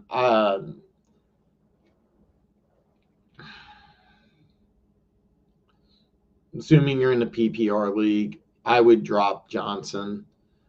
You can go Johnson or Spears. It's kind of a question of which flavor. If you're new to my show, I use this analogy a lot. What is your favorite flavor? Some people say chocolate. Some people say strawberry. That's what I would think was Rashawn Johnson. I like both these players, by the way. I'm shocked that you have all 3 of these running backs, but I would not recommend trying to pick up Josh Downs, who I as long as Anthony Richardson's the starting quarterback, I wouldn't make that move at all. But I would lean towards Johnson. You can do Spears. It's that keep Bigsby because you have that shoulder injury with Etienne, and you don't know. So, well, that their offensive line, they've been doing a decent job investing in this draft. I fully expect this draft after they get a quarterback to maybe come back into the first round if they get enough draft capital for another tackle. Their left tackle is really, really good. I'm drawing a blank on his name, but I really liked him out at UCLA. He's been there for a while. He's actually a good tackle, and then they've done a good job in the interior. They lost their starting right tackle, the guy that took over. He signed with the Giants. But you're right. I would invest in the O-line in the draft, maybe in free agency, but after they trade up for the quarterback they want, and then yeah. Patrick, what's up, brother? Stash Warren or Juju PPR current receivers? AJ Brown, nice. He might not have a good game against Cleveland, but he will have a good game coming back. So nice. Higgins, Waddle, Leggett, current running backs, Gibbs, Pollard, Irving, Brown, Javonte. You got some nice ones. You have some real nice ones I like. Out of those, I would stash Juju. The reason why I say this is that when Warren comes back, I know they kind of like Patterson and Najee Harris. They've been really enjoying just him being the bell cow. It's kind of worked. So I mean, Juju has a chance to really be the number one receiver in Kansas City. It's going to be a committee thing in Kansas City. It really is. Like you're not going to see one guy used like Rashee Rice was. You'll see, Worthy has some touches. Miracle Hardman has some touches. I don't know how long you've been watching my show. If you're brand new, I am a Chiefs fan. They had some guy by the name of Sky Moore they drafted the year before they drafted Rashee Rice. They were expecting the same thing out of Sky Moore that they got out of Rashee Rice. Hasn't happened. There's a chance he may get cut. They have a guy by the name of Justin Watson that they like. CEH is coming back. He's a running back. They also have been they signed Noah Gray, the other tight end, to a nice 3-year, $19-20 million deal, former 5th-round pick. So massive raise. And they're going to use him a little more. They also have a 4th-round rookie tight end out of TCU that they really like. That said, Juju, when he was a starter in Kansas City, I think it was 79, 933, and 8. I would really strongly suggest, Perry agrees with me too, but yeah, I would go with Juju. And bottom line, when Warren comes back, like, I'm not sure that I really thought there was a possibility that these guys would be used equally, but no, they're really liking Najee Harris. I'm a little surprised about that, to be honest with you. But yeah, go with Juju. Another thing is that you got some running backs I really like. Javonte Williams, last couple of weeks, if they finally figured some things out. Pollard is a low-key number one. Gibbs is really good as well. Bucky Irvin, they really, really sooner.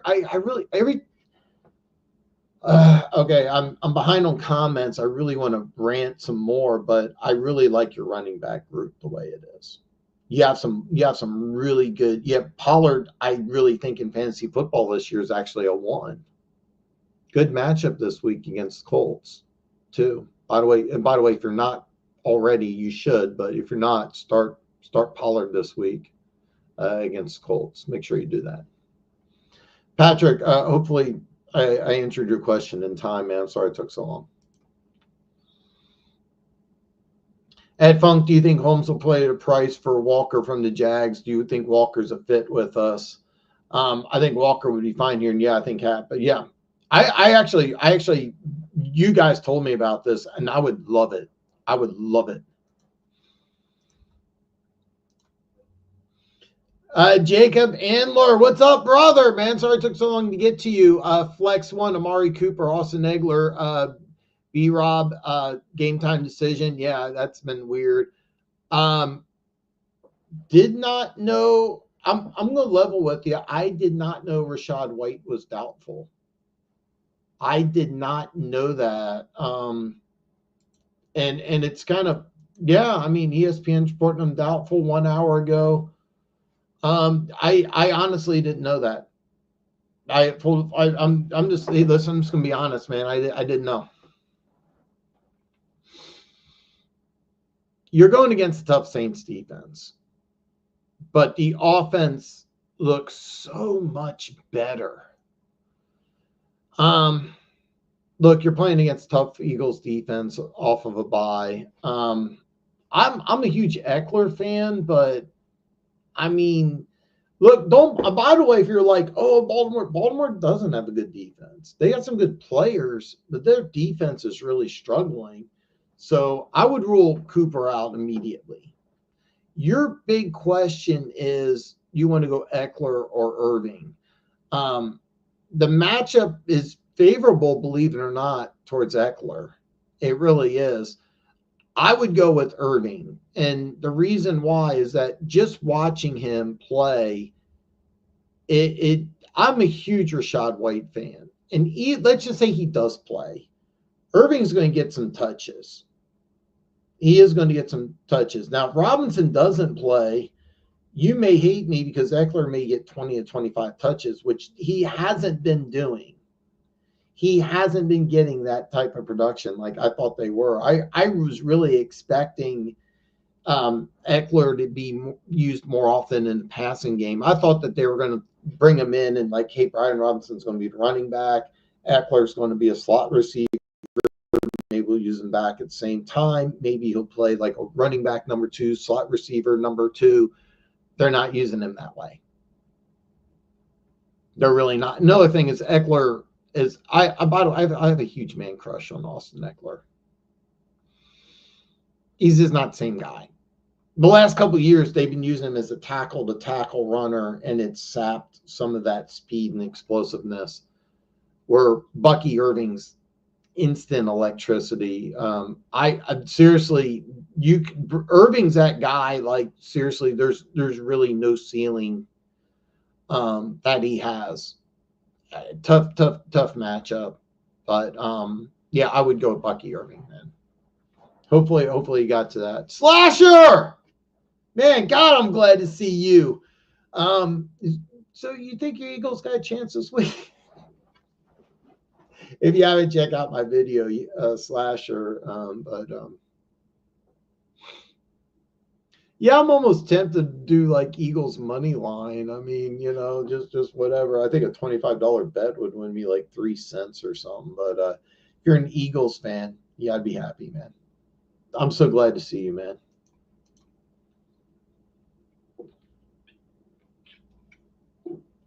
God, you have to do that. Slasher, if the Browns win, should there be panic in Philly? I want to hear. I want to see this. Oh, God. Oh, okay, good. I am caught up. I was a little worried because I knew I was really, really behind for a while. And I want to make sure I'm going to go through here because I was really, really behind for a while. And I want to apologize to everybody that I just want to apologize for everybody. Look, it's a one-man show. I answer every question. I do go on some rants. I need to kind of pin this that if I don't answer your question, you can always DM me. You can hit me up on Instagram. You can also hit me up on Twitter and X. You can also go old school and email me at dantalksfootball@yahoo.com. But it looks like I got caught up on the comments here. I apologize to everybody that I didn't answer your question in a acceptable period of time, because I know some of these questions it took me a long time to get to, but I'm caught up now. So, all right. By the way, Perry says Evans. Okay. Start 2 wide receivers, London, Dell, or Evans. I would go with London and Evans, and the reason why I say this is I know you know Nico Collins. You're probably thinking to yourself, well, I want to get Dell because he's going to get those touches. The Patriots are not a good team right now, but their defense is good. Okay, you're starting a rookie quarterback. If you have any confidence at all in your defense, this would be the game where I really think Houston could come in and just win and just win one of those ugly games, like 21-13, 21-10, or it's like 21-3 at half. I really could see a game like that, and I think that's very realistic, especially when you have a rookie quarterback getting his first start. The over-under is 37.5 per ESPN. I wanted to go over more of the point spreads. I didn't have an opportunity to. Then I started getting behind on the comments, and I feel bad. I've had a few complaints. I rant a little more. That I rant too much, but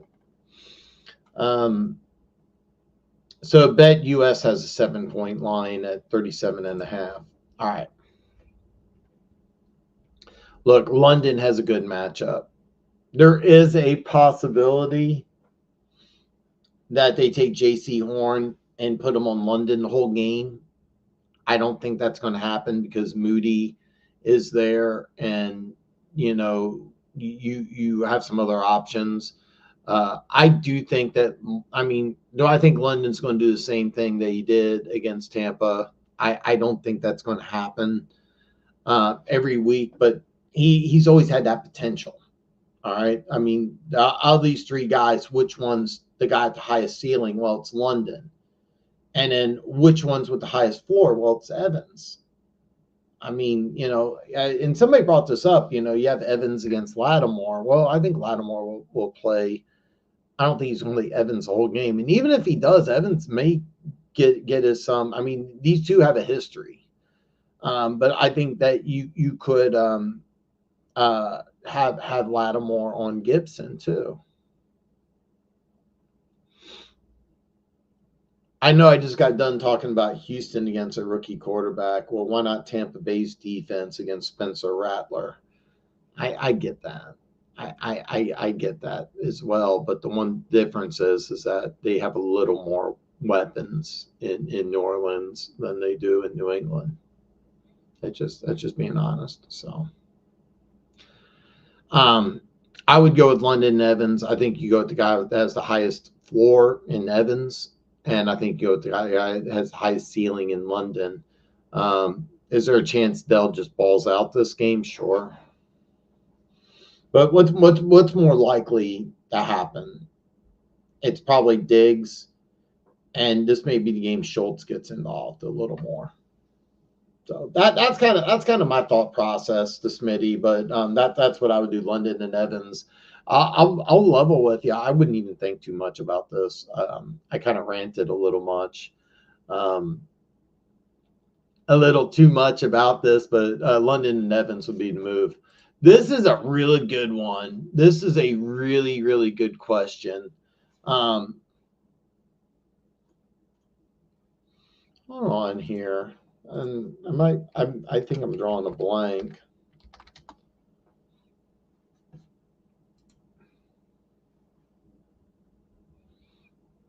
Hold on, because I was positive. Okay, so full disclosure.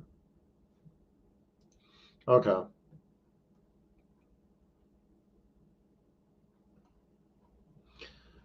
All right, full disclosure, I honestly thought Ray Davis was going to get more touches than Ty Johnson, to be honest with you. But nothing in the receiving game.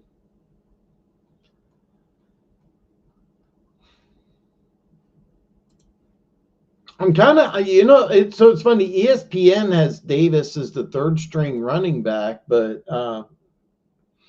so he's been getting more carries, and he did have one reception, but he didn't play as much in the game against Houston. I would definitely, I'm going to level with you. Like, I want to tell you Javonte Williams. I just wanted to double check because I have no idea who's going to get more carries. Cook, this is per ESPN, which, by the way, ESPN is not the best source to get your information from, but I just have it pulled up here. Per ESPN 4 hours ago, Cook was deemed a non-participant in Friday's walkthrough. All right. I still would go Javonte Williams, and I'm going to level with you. Like, I don't even think this is close. I just wanted to double check to do all my due diligence here, because I want to help you out as much as I can. You're going against a tough Jets defense, okay? I raved about the Chargers defense fresh off of a bye. I understand. But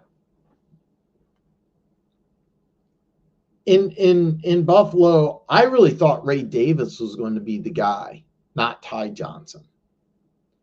Are they going to split carries? Yeah. Are they splitting carries in Denver? Yeah, but the last 2 weeks, Javonte Williams has gotten, I think it was 18 touches both weeks. And last week he had something like 110 yards total. Look, you're playing at home against a team with a good defense that likes to run the ball. This means that you're probably playing in a low-scoring game. What do you want to do if you're in a low-scoring game? You want to run the ball. So I think that you're looking at definitely a higher floor with Javonte Williams, and I'm really, really high on Javonte Williams. I think it's a situation where you go with Williams, higher floor, higher ceiling.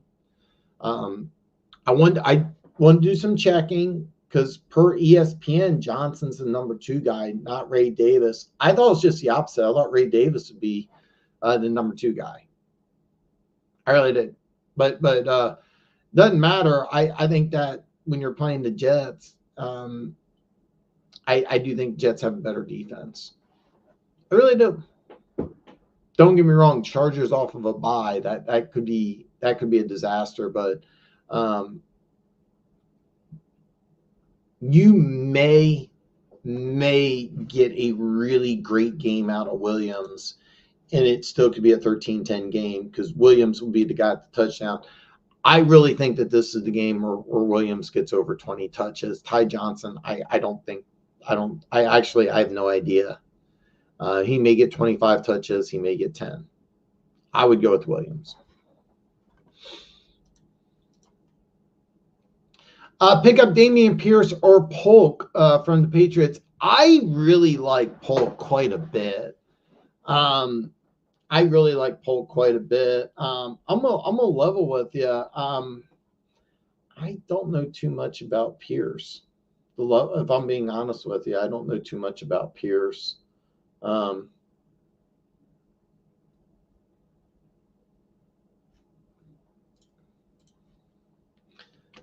gonna take a look at his numbers, but okay. So listen, production wise.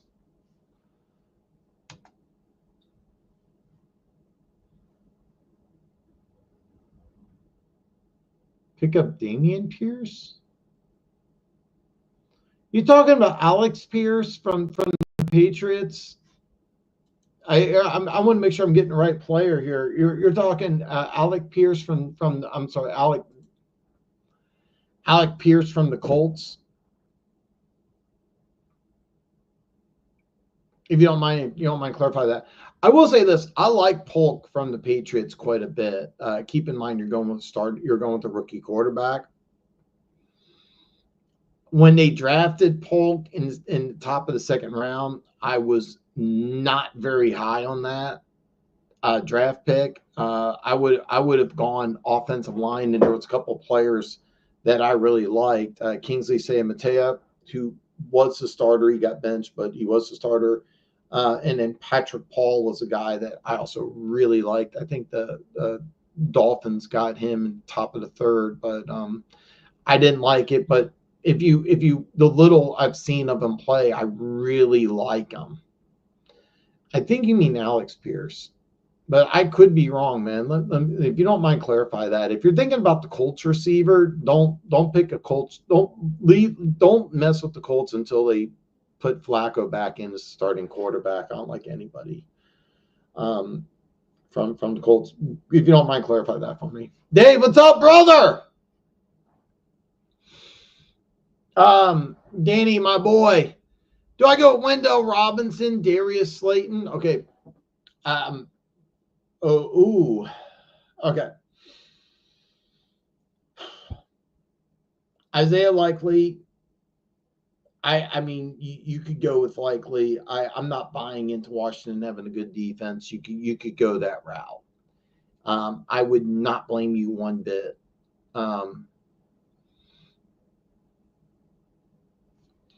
Are you talking Alex Pierce or when you said Dameon Pierce, I'm just drawing a blank. Alex Pierce was the starting receiver for the Colts, yeah. But he's not this year. They're bringing in Adonde Mitchell, Josh Downs. Technically, the way it works is that you have Pierce, Downs, and Pittman. But Adonde Mitchell is going to eat into some of those touches, and I like nobody. No receivers as long as Anthony Richardson's the quarterback. The Houston running back.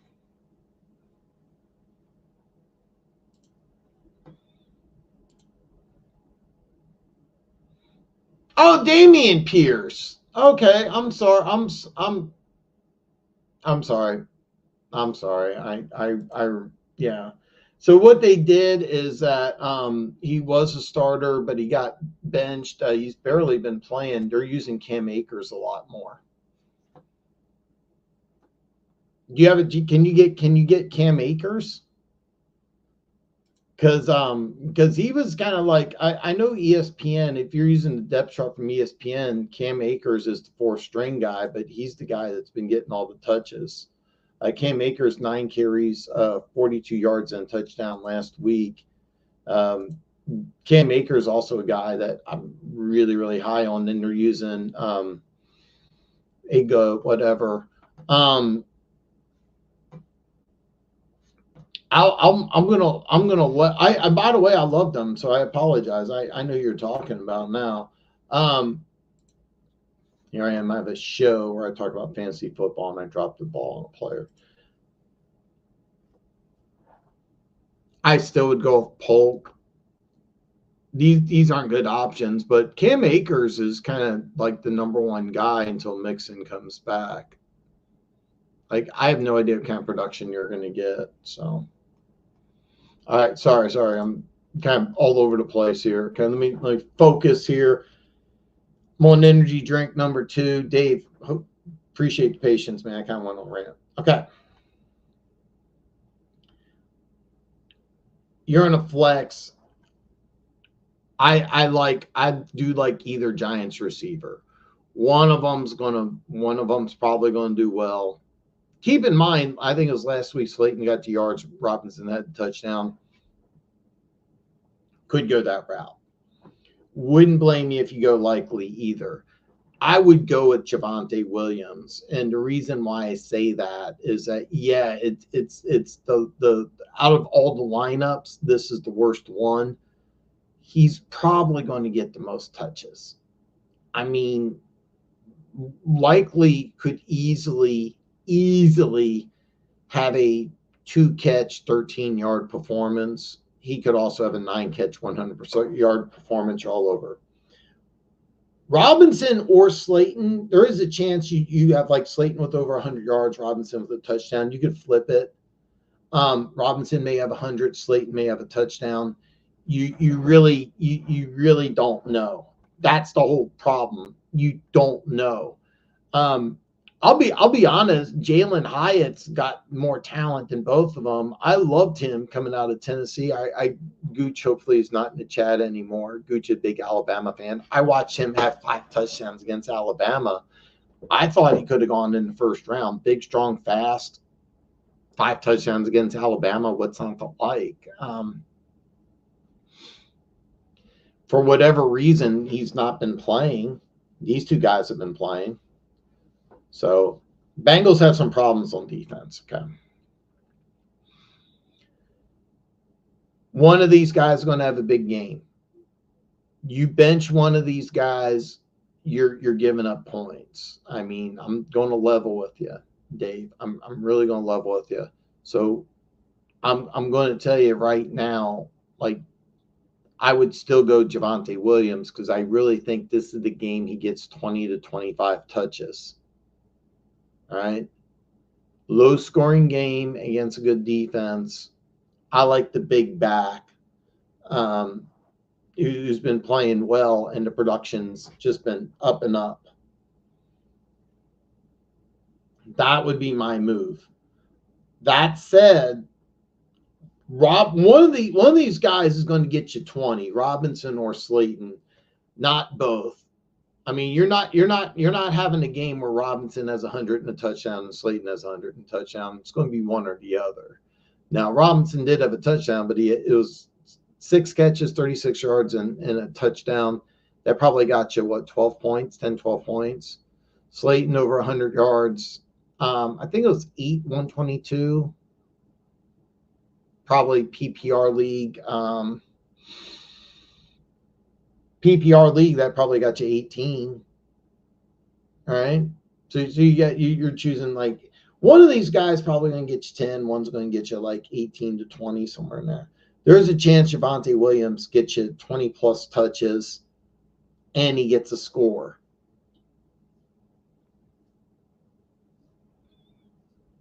Javonte Williams, if I remember correctly, I know it was like 110 yards total. He gets you a touchdown and he gets you 110 yards. I mean, you're really going to kick yourself because like that's the guy. Another thing is that if you pick Slayton and Robinson gets all the touches, you're going to be mad. You take Slayton and Robinson, you pick Robinson, Slayton gets the 100 yards again, you're going to be mad. So I would go with Williams, man. Kyler Murray. Yeah. I'm going to make sure that yeah, okay. I want to make sure I answer all the questions in a timely manner here. I do rant. Look, this is pretty simple, brother. The Raiders' defense is still good, even with Wilkins being out. The Raiders still have a good defense. The Raiders know that with Aiden O'Connell coming in, like you're kind of limited. Okay, they know that. Kyler Murray against Green Bay, this could be one of those games where Kyler Murray just blows up. I mean, this could be the game where he 300 yards and a couple touchdowns in the air and 100 in the ground, 100 yards rushing and one on the ground. Like he could blow up. Do I think Fields is going to have that great game against Raiders? No, I think against the Raiders, the game plan is going to be just play mistake-free football. Because if we get to 20, we're going to win. There is no possibility Arizona's going into Green Bay and going, hey, if we score 20 points, we're going to win this game. There's no chance that happens. But there's a very good chance Pittsburgh going into Vegas is going, listen, we score 20 points, we win.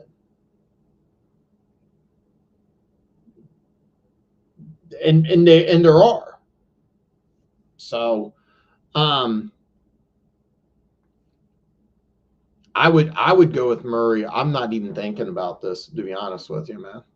Good. By the way, Dave, man, please stay in touch with me and let me know what you do. By the way, if you don't take my advice and you go with one of the Giants receivers, or if you go with Likely, which you're rolling the dice with all three of those guys, I'm not mad at you. My goal is to give you the best possible advice so that you win your fantasy football league and you win this week. I just hope to hear from you on Monday.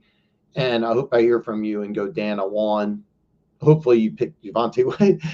I would love it if you listen to me and Williams scores a touchdown and he does better than these other guys. And you win, but my goal is to help you win. And definitely go with Murray. Dan DBC, what's up, brother? You think Davante Adams, Waddle, and Bigsby is too much for Tyreek Hill? That's interesting. I'm assuming you have Adams, Waddle, and Bigsby, and you're thinking, hey, can I get Tyreek Hill because things are looking on the up and up in Miami? I'll level with you, man.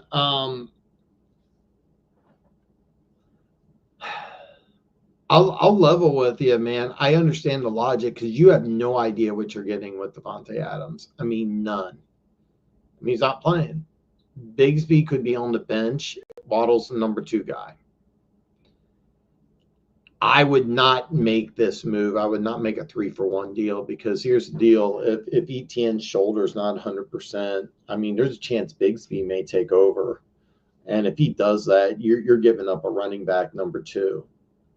I think you're giving up a wide receiver number 2. And Adams, once he gets on another team, if you want Tyreek Hill, great. I'm all for that. I personally would not give up this much. Dave says it's too much too. So, oh God, this is fun. Cap for life. Rumors are spreading the Jets asked Minnesota permission to speak with Flores for the head coaching job. Interesting if true. Normally this happens after the season. I'd be hard pressed to think that Minnesota wants him to talk to him mid-season. Flores going to the Flores going to the Jets would be really interesting. You know what the fun thing is, though, is that I'm kind of looking at the Jets defense and wondering how that would fit because the wide 9 defense and what Flores wants to do is a little different. Case in point, what did Flores do this offseason? Well, they had Danielle Hunter, who's now with Houston. You would have to move some pieces around. Now, on secondary wise, it fits like a hand in the glove. Now, the one thing about They like to get a little creative. So the one thing I haven't seen Sauce Gardner do, and I'm not saying he can't do it, but I haven't seen, like, he doesn't do a lot of corner blitzes, and that may be something they want to try out. This would be a lot of fun, though. Hey, listen, I'm going to take a commercial break, but when I come back, hour 3 of Afternoon Delight, so stay tuned. Check out my NFL Week 6 picks video. Drop your picks in the comments, and if you pick more winners than I do, Keaton from Keaton Talk Sports, our special Monday guest, will pay you $1 million. Okay, that isn't true, but post your picks for your favorite team or for all of Week 6. As Afternoon Delight is on a commercial break, we want to remind you that BetUS is a proud affiliate of Dan Talks Football. I made my first $100 deposit and it was fast and easy, but check it out for yourself. The video I made showing my first $100 deposit is in the description below. It's fast, easy, and simple, but judge for yourself how easy it is. Link is in the description below.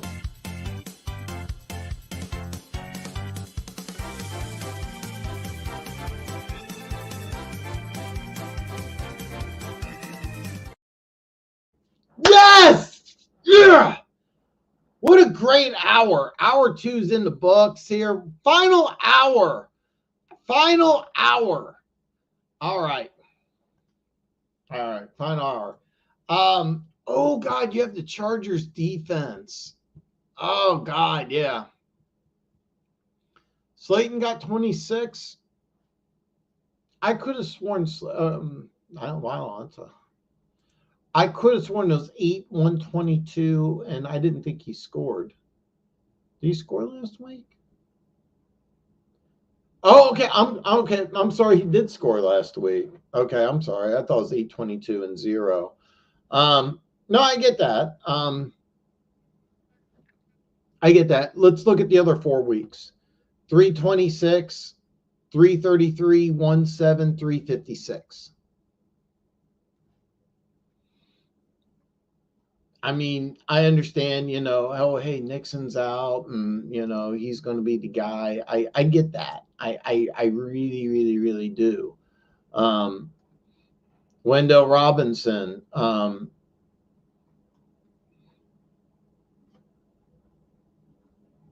Targets are a lot higher than production, but 644, 218 and 1, 761, 1171, and 636 and 1.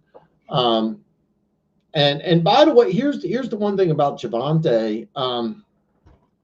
He's being used more. That's why I'd lean toward Javonte, as they're using him more. And look, in a low scoring game, what do you want to do? You want to run the ball. But I mean, I get it, because you have the Chargers defense, and it's kind of like, So I really, really, really get that.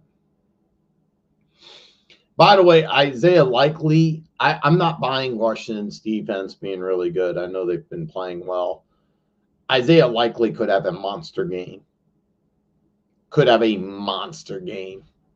don't know what he did last week off the top of my head, but Isaiah Likely against, I'm not buying the Commanders defense. By the way, I know Derrick Henry's getting a lot of publicity. 3 catches, 13 yards, 2 touchdowns.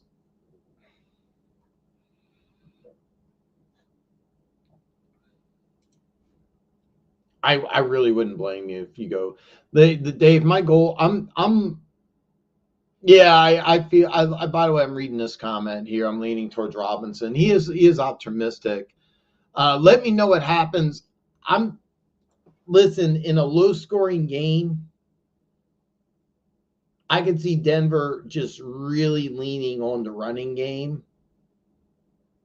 I really could see it, because I know the Chargers are going to go into this game trying to run the ball.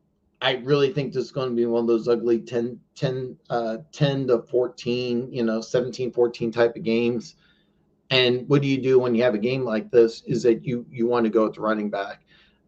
I'll tell you this. I understand, because you have the Chargers defense, and I think that's smart, by the way. I think it's really smart. Chargers defense probably going to put up some points. I mean, you're going to get some sacks, probably a pick.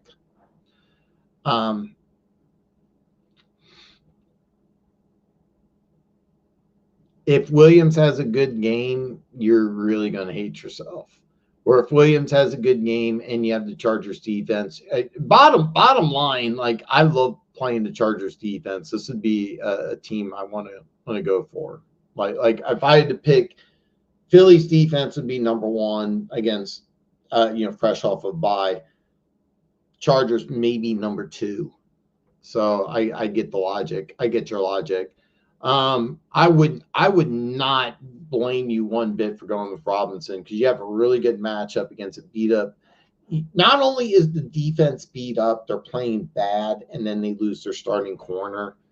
And I hate to say it, but I mean Daniel Jones has been playing pretty damn well. So let me know. I wouldn't blame you one bit. I'd lean towards Williams just because I think he's going to get the most touches, but. World Clips HQ. World Clips HQ. What's up, brother? Who should I pivot to from Mason? I would calm down. I'm sorry. Oh God. No. By the way, Dave, I have no problem whatsoever, man. I'm sorry, man. I would not pivot away from Mason. It's an AC joint. It looks like he's going to be fine. The guy that I would pick up would be the guy who had that 76-yard run who slid and made the right move in sliding. I think it was really stupid for them to score the touchdown, but I was at Isaac Guerrero, the Louisville running back, the rookie, the 4th-round rookie. That would be the guy that should be available in your league to pick up. World Clips, though, Mason. I think Mason's going to be fine. It's an AC joint. It's banged up. I really think that. Because he was on the sidelines, he had his helmet on. It wasn't like they were like, no, you're not going to play. It's also a Thursday game. So you have 10 days. Now, keep in mind, you're playing against Kansas City. Now, I'm look up what running backs have done against Kansas City this year. But if you're looking to move away from him, I would not. I think he'll be fine. You should be good to go though. Isaiah Guerrero, I'm sorry, that would be the guy I would look at really hardcore. Should be available on the waiver wire. If you weren't able to get him, some other waiver wire guys, Antonio Gibson, running back for the Patriots, is a guy may or may not be available in your league. I've been telling people Kareem Hunt probably not available in your league. Depends what kind of a league you're in. But I'll let you know right now. Like I would really strongly consider keeping Mason. Keep in mind the Chiefs defense has just been locking up running backs, but I would hold on to Mason. Oh, Brian Thomas. Kirk, what's up, brother, man? Brian Thomas or Tolbert, I would go Brian Thomas Jr. Tough matchup. Okay. Tough matchup. The matchup favors Tolbert. Okay. And I love Tolbert. If I remember correctly, it was South Alabama he went to. And I was just thinking in a couple of years from now, he's going to be like a number 2. Hasn't panned out that way, but Brian Thomas Jr. looks like he's turning into the number 1. So I'm a level with you, Kirk. I would not even think about this. I would put in Brian Thomas Jr. Tough matchup. And I get what you're thinking. Tolbert against Alliance secondary. They are fresh off of a bye. And by the way, I don't know if you checked out my picks video or not, but do check it out. I predict Detroit's going to be a shootout, where I'd be hard pressed to see Jacksonville, Chicago being a shootout. But Brian Thomas Jr., like that's a guy really, really, really good. So. Okay, so hold on here. Let me see here. So your other wide receivers, D. Adams, Waddle, Bigsby. Okay, I see what you're saying. Ooh, I get it, because you got Justin Jefferson. Nice. Oh, I see what you're doing. I see what you're doing is that you're just trying to, because you got I see what you're doing, because you're not even, how the hell did you end up with all these guys? I see what you're doing now. This makes sense. I get what you're doing, but all right. Let me throw out something else here, because you have some interesting trade capital. I'm looking at your receivers. I mean, these are some really, really, really good guys here, man. Brian Thomas Jr. is about ready to explode. You may have a potential number one in London. You also got JJ. I would lean towards making another move and seeing if you can upgrade your running back position. Because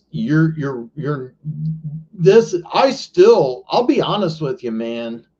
Oh crap, I messed up my comments here. But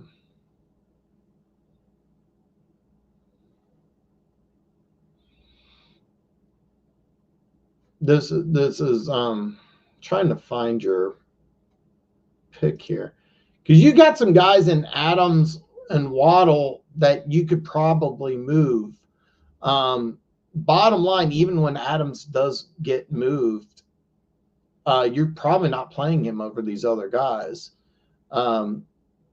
Adams and Waddle, you're selling low. You may want to wait, but I would strongly consider with this running back room to go ahead and with this receiver to upgrade a running back. So yeah, I have no problem with it, guys. So yo, Baldy. Ollie Curtin, what's up, brother, man? I'm guessing you're new here. Oh God, 0-5.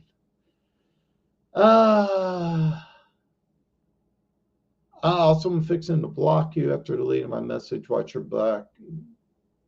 Okay.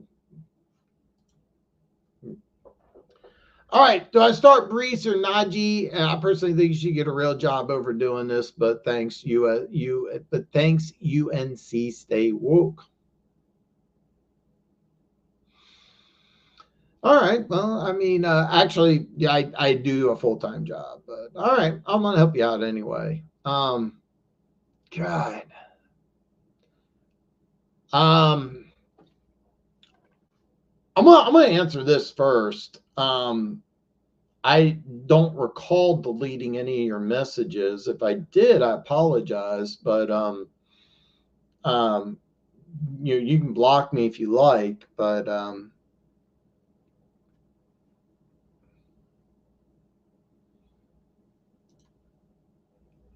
have to respectfully chill. Oh, you're talking to him. No, he's fine. He's fine. All right. All right. Let me help you out. You have a tough matchup here. Breece versus a tough Bills defense. Najee against a Raiders defense. This is really tough, man. But you're new to fantasy. Well, first of all, you got some good running backs. You're 0-5, so I'm assuming the rest of your team's having some problems. So what? Here's the thing. There's some other moves you got to be making. because you have two really good running backs. So you have a nice core here. I need to know a little more about your lineup here, but you got to make some other moves here, man, because you got two really good running backs. Okay. I'm going to level with you. You have some tough matchups this week. Najee against a good Raiders defense, and you also have the Jets against a good Bills defense. I would go Breece Hall here. Now, I'm going to level with you. Najee probably has the higher floor, but I think Breece has the higher ceiling. This is my thought process. Jets threw the ball, was it 53, 54 times last week? Head coach gets fired. They bring in the new head coach. What's the first thing they does? Hey, offensive coordinator, you're not calling plays anymore. So I'm leaning towards it. They're going with more of a run heavy offense. Now keep in mind, Braylon Allen, a guy that I absolutely love, major man crush on, is getting to some of those touches where it looks like Najee's being the workhorse. I'm leaning towards Breece Hall. More of a home run threat. More likely to get a touchdown with Najee. Like, you're leaving points on the board, but since you're 0-5, I'm looking at you have two guys that you really need to play. Neither one of these are good lineups. Who's your flex? And let's make some moves at the wide receiver position, because I'd be shocked if you're 0-5. You should be playing both of these guys. One of these guys should be your flex. So let me help you out here. Put more of your lineup in, and let's see what we can do.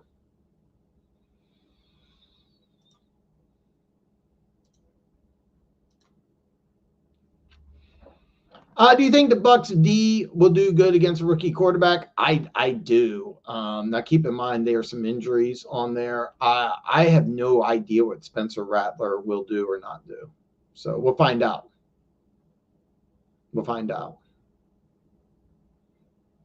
So.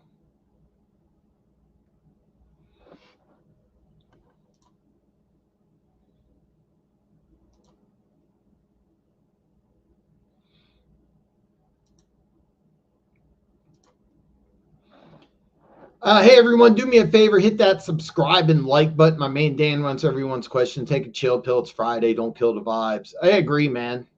I agree.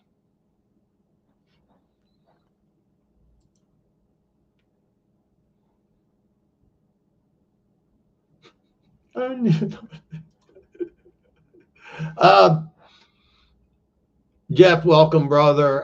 Wendell Robinson or Downs? I definitely Robinson.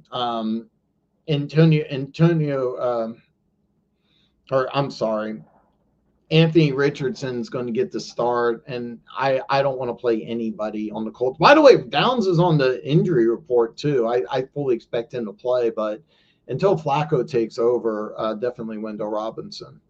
Definitely. Yeah, Dave says the same thing. Yeah.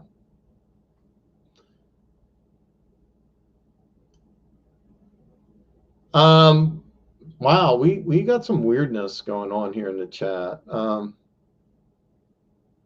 Okay.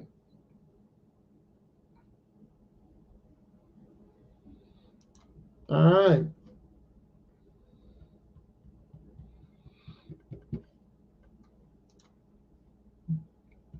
10-man league. I did 4 trades so far. I'm gonna level with you, Dan. I mean, I'm looking at your team, and I really like this receiving core that you have.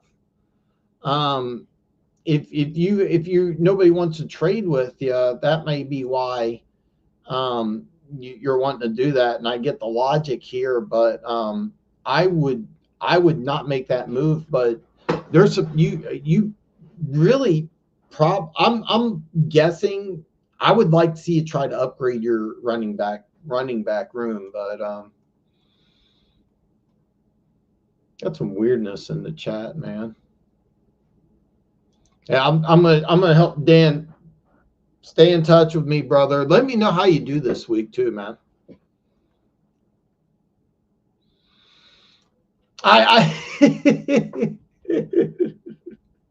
I got a kick out of it. I'm pretty laid back and fun loving, man. So I do not mind, brother. I do not mind at all, man. Thanks, brother, man, for the hospital respect. Me and my friends have a good day from. Oh, you're a Chiefs fan. Yes. Yes. Yes. Yeah. And by the way, I don't mind personally, man. I got kind of a kick out of that. So I got kind of a kick out of it, to be honest with you, man. So but yeah,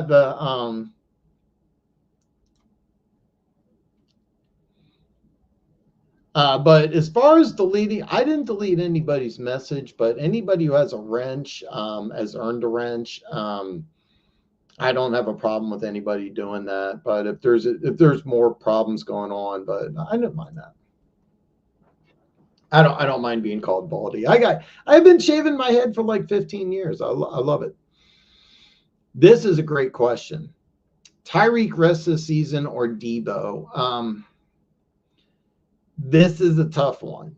I kind of want a little more information on your team because I'm going to give you the weenie answer. Debo, as far as using as he's going to get more touches because they use him at the running back position, especially with Mason, who I think will be fine. By the way, I think he'll be fine, but I think that Debo, you're going to have an uptick in the running back performance. So Debo's going to have, I think, the higher floor. That said, you have to worry about injury issues a lot more with Debo than you do Tyreek. The one thing about Tyreek is that he's been consistently available.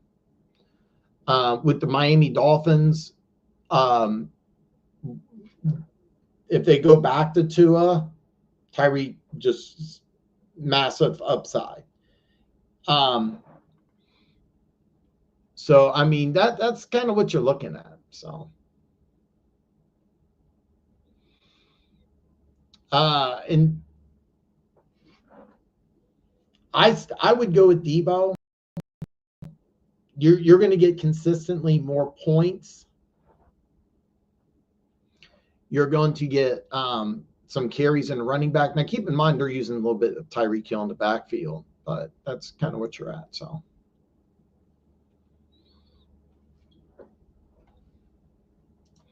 what's your record? Nearly.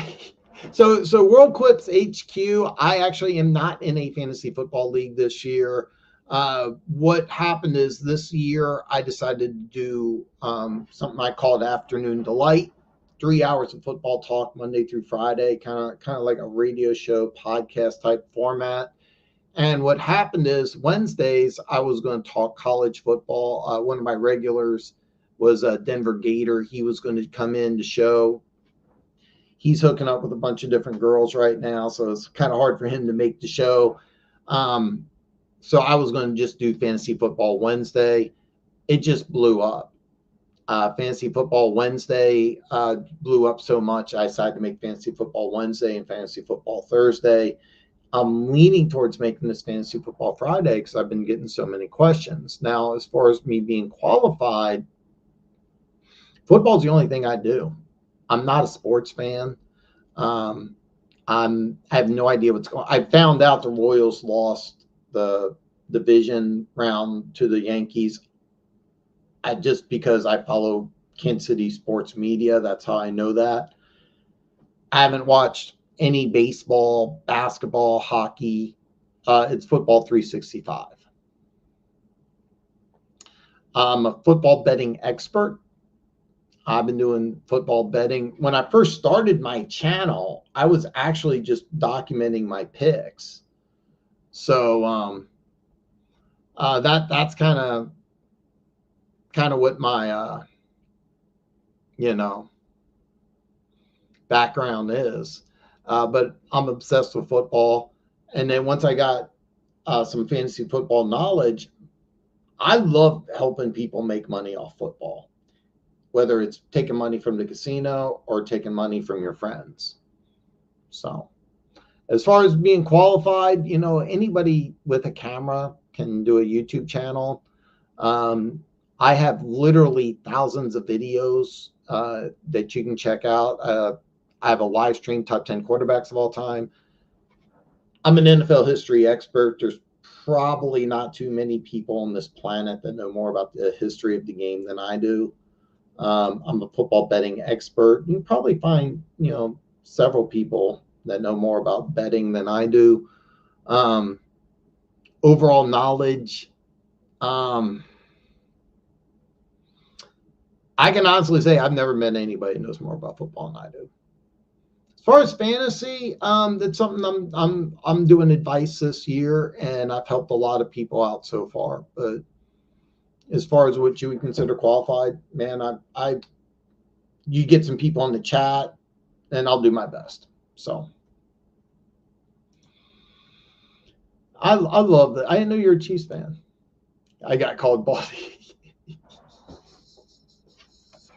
Yo, Baldy, I'm going to preach about the Kansas City Chiefs are an overrated mess, surviving on hype and luck rather than consistent skill. Their defense crumbles every time, and they're so bad, especially.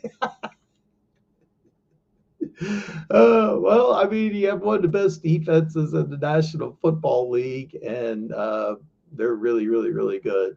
So, all right, yo, brother, stay safe. My family doing sad from the hurricane, and your bald head brings joy to my day. Keep up the work. I don't know what UNC means. UNC. You look like a shiny head. You look like a shiny egg with a great shaped nose. I'm 5. Oh God. Oh God. You think Anthony Richardson can bounce back this season? There's a possibility. Yeah, I'm getting some hate today, man. I mean, I'm getting some hate today. But do I think Anthony Richardson could bounce back this season? Absolutely, he could. I want to be very clear. Oh, uncle. Oh, okay. Athleticism. One, I watched him in Florida. He was so much fun to watch. I mean, the dude's 250, runs a 4.4, bazooka arm, all the talent in the world. I don't like the way they're using him. And when you put Flacco in that offense, it just looks so much better. I think they've mismanaged Richardson completely. I really do. When they drafted him, when you drafted him, I think they should have started Minshew right away and then brought Anthony Richardson along slowly. So, all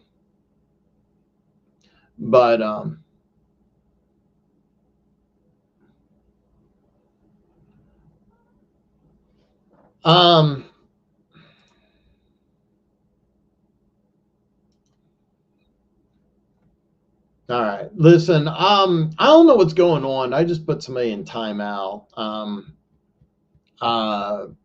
Normally I say anything goes, but I want things to be fun, and it's I'm not really sure what's going on.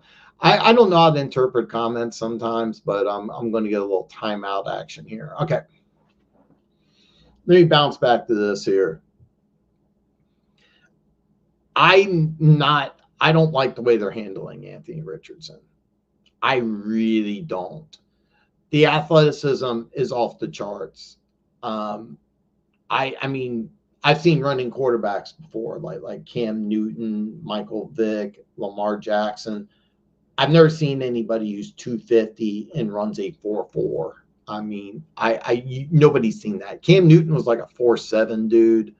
I mean, this guy's as fast as any quarterback, maybe except for Kyler Murray. You want to say Lamar Jackson's faster than Richardson, sure, but he's nowhere near 250. All the potential in the world.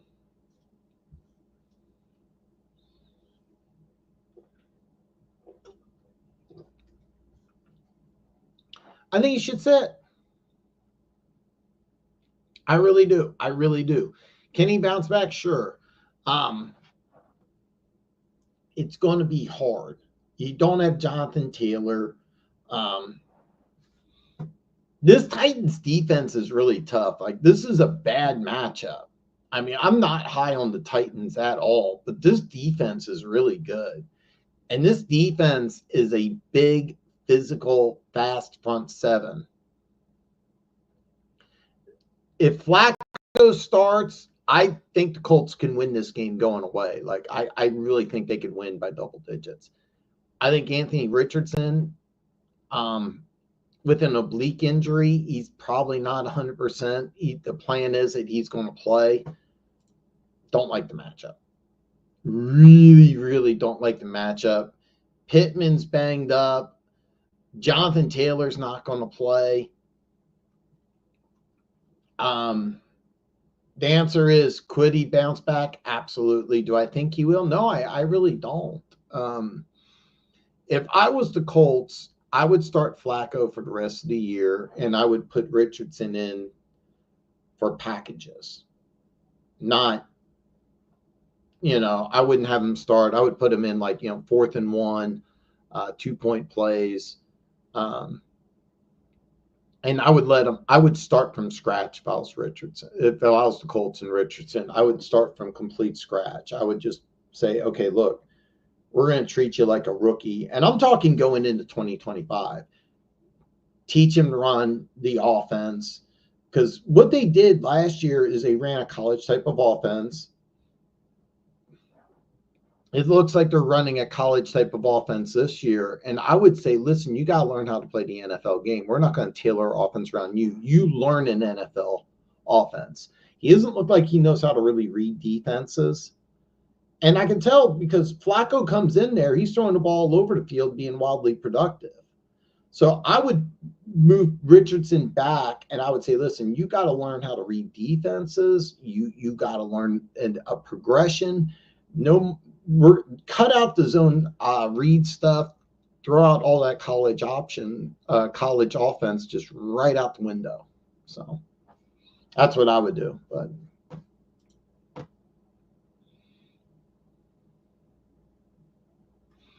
yeah.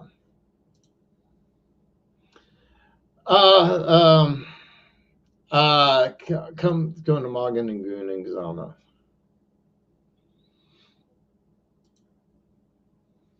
Kirk Cousins or Jalen Hurts? Electra Chew Money TV. Cool name, man. That's a cool name. Kirk Cousins. Okay.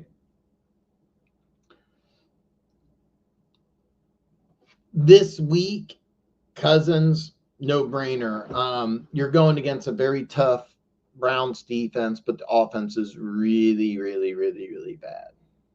Offense is really, really, really bad. So Hurts could have a good game. Don't get me wrong, but I really see this as a game that's going to be like a 24-10, 24-13. I really think Philly wins this game, but Cleveland's defense is good enough that they prevent Hurts from really blowing up. Cousins against a bad Panthers defense could. I mean, here's the problem with Carolina is that your defense is bad, but you have enough weapons on offense that Carolina has to put the foot on the gas. If Philly gets up, they could just kind of take their foot off the gas completely. I mean, I wouldn't even be surprised if Philly lets Kenny Pickett play in this game for a little bit. So Cousins, absolutely. I don't recognize this name, Nicholas Triana. So I put down all questions are answered, anything goes. So hopefully you saw that and you're like, hey, I'll have some fun here. I know very little about this. I mean, I know almost nothing about this situation, so I couldn't answer. The last song he had that I know of, this is how out of touch I am, was We're Not Going Nowhere. And what was it? Ben Stiller was in the video. where he's like Diddy, Daddy, Puffy, whatever. You know, he did that. He's like, you know, hey, this stuff's not going anywhere because he takes, you know. But that was a cool video. That was what, 20 years ago. Like I don't know. Maybe he hasn't done a song in 20 years. I know nothing. Current events, pop culture. I know very little. I'm literally football. Well, I'm not watching football. I have Plex. Occasionally I do Max. When the Chiefs play on Netflix on Christmas, I'll buy Netflix like a few days in advance to make sure it's working. And then I do play-by-play for the Chiefs game. So for that week or that month, I'll have Netflix and I'll cancel it after a month, 1 month subscription. I'll watch Cobra Kai. I don't know if there's anything else on Netflix I'll watch. I did get kicked out of Cobra Kai, at least season 1 anyway. But I watch, like on Max, I watch some of those DC shows, but that's it. I have no idea. I'm the wrong person to ask. Aiden, what's up, brother? Ramondre is out. Oh, I was not aware Ramondre was out. I did not know Ramondre was out. You are, yeah. I didn't know that. Okay. I have to play either McConkey or Tank Bigsby. I'm already playing ETN. Do I play either of them? Drop McConkey for Gibson. Okay. You're already playing ETN. Keep an eye out because you may have to. Okay, look, you definitely don't want to drop Bigsby because ETN is, the way I understand is that. Let me double check here. I'm using ESPN, not the best source, but with Ramondre out. So the way I understand it, Travis Etienne, now he's not on the injury report per ESPN, but his shoulder was bad. Keep an eye out. Now keep in mind, I don't know what part of the country you're in. I'm in Las Vegas. I'm in the Pacific time zone, so this is a 6:30 game. So more than likely, you're probably checking everything out Saturday night. But I'd go with Etienne. Okay. You have to, God, you're in North Dakota. Okay. God, what a great place. Yeah, it's funny. I've not been there. So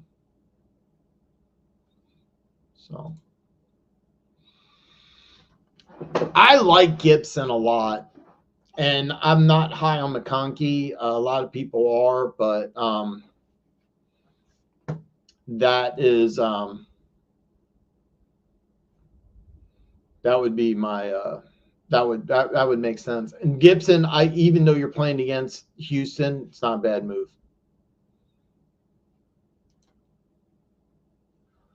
Davante Adams. So here's a drill. I'm on ESPN and I'm refreshing. I don't see it. Wow. I mean, I'll be honest. I did not have that on my bingo card. I'm on I'm on the NFL Network now. And I'm not seeing this.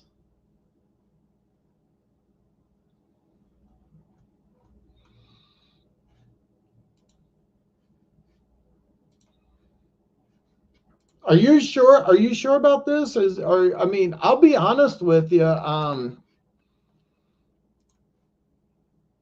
This is big news. I'm going to assume that you're telling the truth, but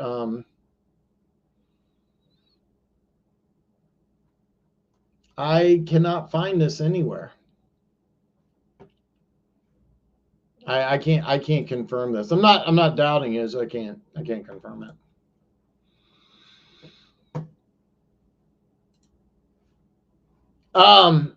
Austin, I have Dak and CJ. Who do you like more for the rest of the season? Also, whichever one you like least, would you consider packing them to receive my wide receiver, like a London type player, PPR stats wise? Okay.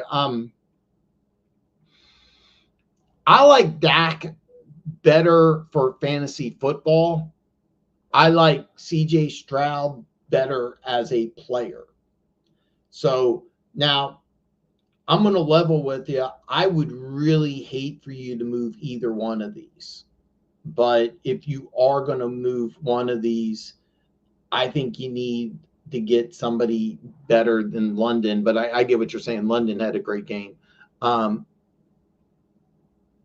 I would take Dak, and the best part is because CJ Stroud is a legitimate MVP candidate, you could really, really get a good value if you really want to do this.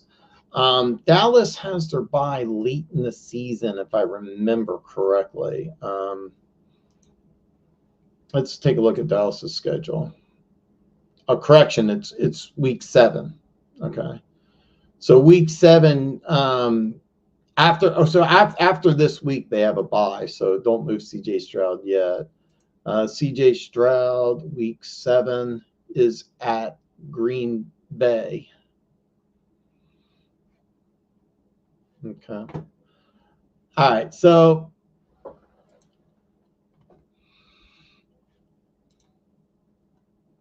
I was double checking because here's the deal. Spencer Rattler has a good game. The next week they're playing Thursday night at home. It's against Denver, so it's a tough matchup. You may want to grab Spencer Rattler if you have the ability to do that. I'll give you a crazy thing is if Winston ends up starting in Cleveland, which I don't think will happen, but Cincinnati travels to Cleveland. This may be the week that Deshaun Watson blows up. Trying to think of who else might be available. The Jets travel to Pittsburgh. It could be Russell Wilson's first start. He might be available waiver wire. Just spitballing off the top of my head, but I would strongly suggest you hold off on that trade. Next week, Dallas has a bye. For some reason, I was thinking it's later in the season. But so CJ Stroud so you have Dak this week. CJ Stroud next week. Okay. Would I consider packaging them? Yes. Consider is the key word. You have an ability with CJ Stroud to get something big. I would look higher than London. The three top receivers, in my opinion, are Jamar Chase, CeeDee Lamb, Justin Jefferson. Can you get one of those three? Could you get a player like London and maybe a running back? Consider that. I like your thought process because I'll level with you. You got 2 really good options at quarterback. I mean, 2 really good options. And I would not make a move until Dak has the bye week. But Dak's going to put up some monster numbers. I like your thought process. Don't do it because this week go with Dak. Next week, CJ Stroud because Dak's on a bye. After CJ Stroud plays, hopefully he has a big game. You can sell high. Then make a move. Maximum value. Don't make a move where you're like, No, make a move where it's like, oh yeah, I win this. And by the way, somebody in your league is going to want a CJ Stroud. So yeah. Well, this is a good one. Oh God, this is a real good one. I like Hopkins. Here's the deal, man. I am not a Will Levis guy. And I've been saying this for a while. I really, really believe that Mason Rudolph will take over starting quarterback sooner or later. And when he does, Hopkins' value goes up. I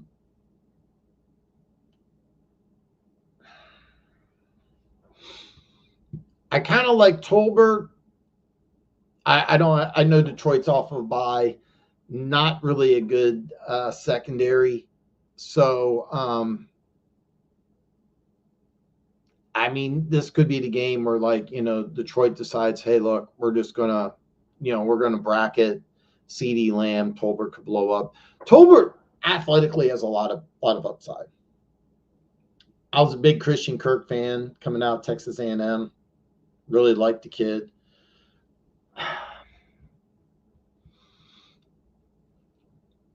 As much as I'm not a Levis fan, you're fresh off of a bye.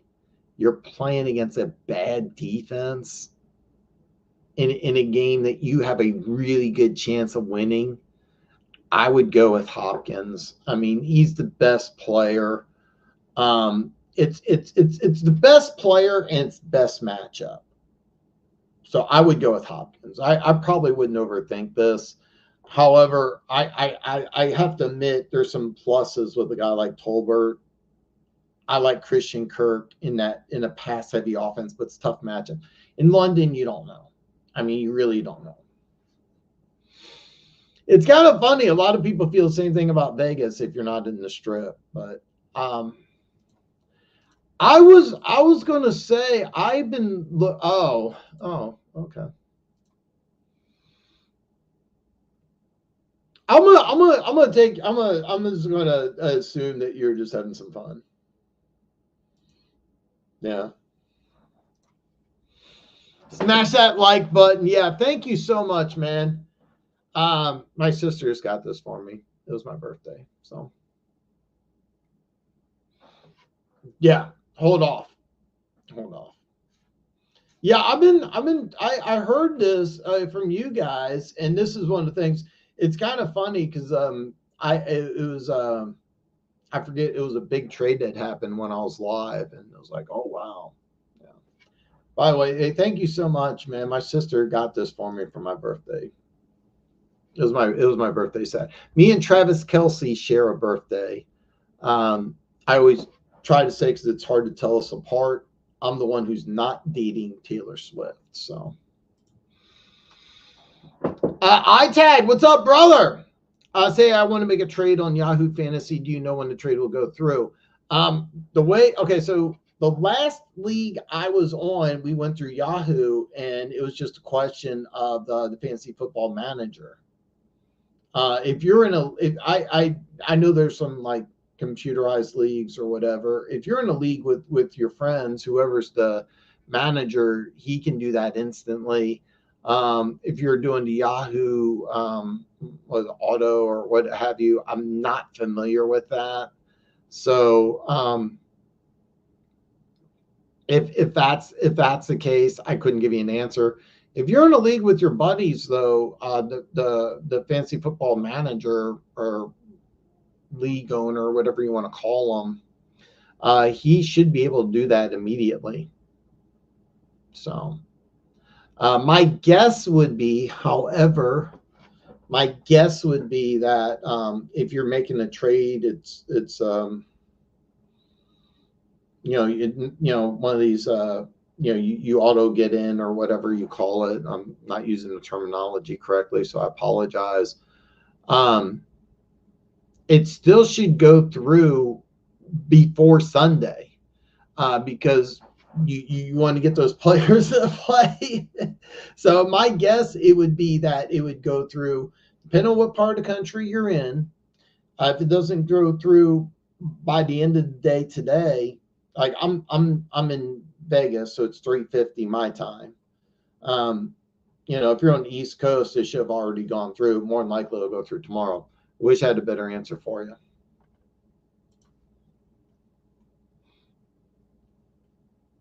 God, this is kind of cool. I'm geeked out. I had a buddy of mine years ago. I can't remember if it was North or South Dakota. Good buddy of mine. It's funny because I've heard people that live in Vegas say that the mountains are boring. So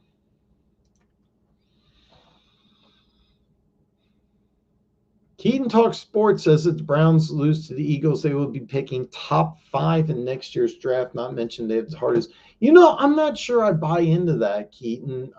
Let's take a look at this schedule, though. The schedule does look brutal. All right. The schedule is brutal. I'm going to read this off here because, by the way, you never know with the schedule. Like, for example, the Saints, if Spencer Rattler's really bad, they're not going to be as good. They played Pittsburgh twice. Maybe Russell Wilson comes in and he's horrible. I mean, you never know. Right now, they play the Bengals twice. Are the Bengals a good team, or are they the worst team in football? I mean, it's hard to say, but I mean, the schedule's brutal. I will say this, though. Here's one thing about the Browns. I want to emphasize that at Philly's tough, but the next 3 games are at home. At Cincinnati. All right. Now, Cincinnati plays a night game on the road, so that's an advantage. Baltimore at home, Chargers at home. All right. Now, keep in mind, Nick Chubb's already back practicing. More than likely, what they're doing is they're saying, you know what, tough Eagles defense, fresh off of bye, no. Bengals at home with a bad defense. Yeah, Nick, maybe come back for that game. Njoku, a little more involved in the offense. Offensive line's getting fixed against a bad Bengals team. Baltimore, despite what people think, not a good defense. Chargers is interesting. Then you get a bye. At Saints, Steelers at home, Thursday night, tough one. At Denver, could be tough. At Pittsburgh, could be tough. Kansas City at home, definitely tough. At Bengals, home against Miami, at Baltimore. It is a tough schedule. Would I lock them into a top 5 pick? I wouldn't. I want to see what's going on with a few other teams, but the Giants are playing better. Giants are low-key looking good. I mean, I'm kind of looking at Giants like, man, the offense is making some moves. I mean, even without Neighbors. The backup running back had 125. The front seven's awesome. I could see Seattle just falling apart, to be honest with you. That's another team. I'd like to see the Rams, who currently would have a top 5 pick. I firmly expect them to. Who knows what's going to happen with Miami? I mean, Miami could be a disaster. I think it's too soon to say that they'll be picking top 5. But I will say this: let's just say they're picking top 10.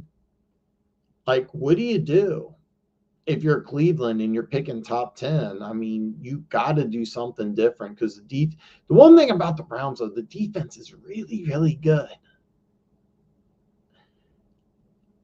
Let's say you lose and you're 1-5. You're 1-5. If you win 2 out of 3, which puts you at 3-6 at the bye, is you just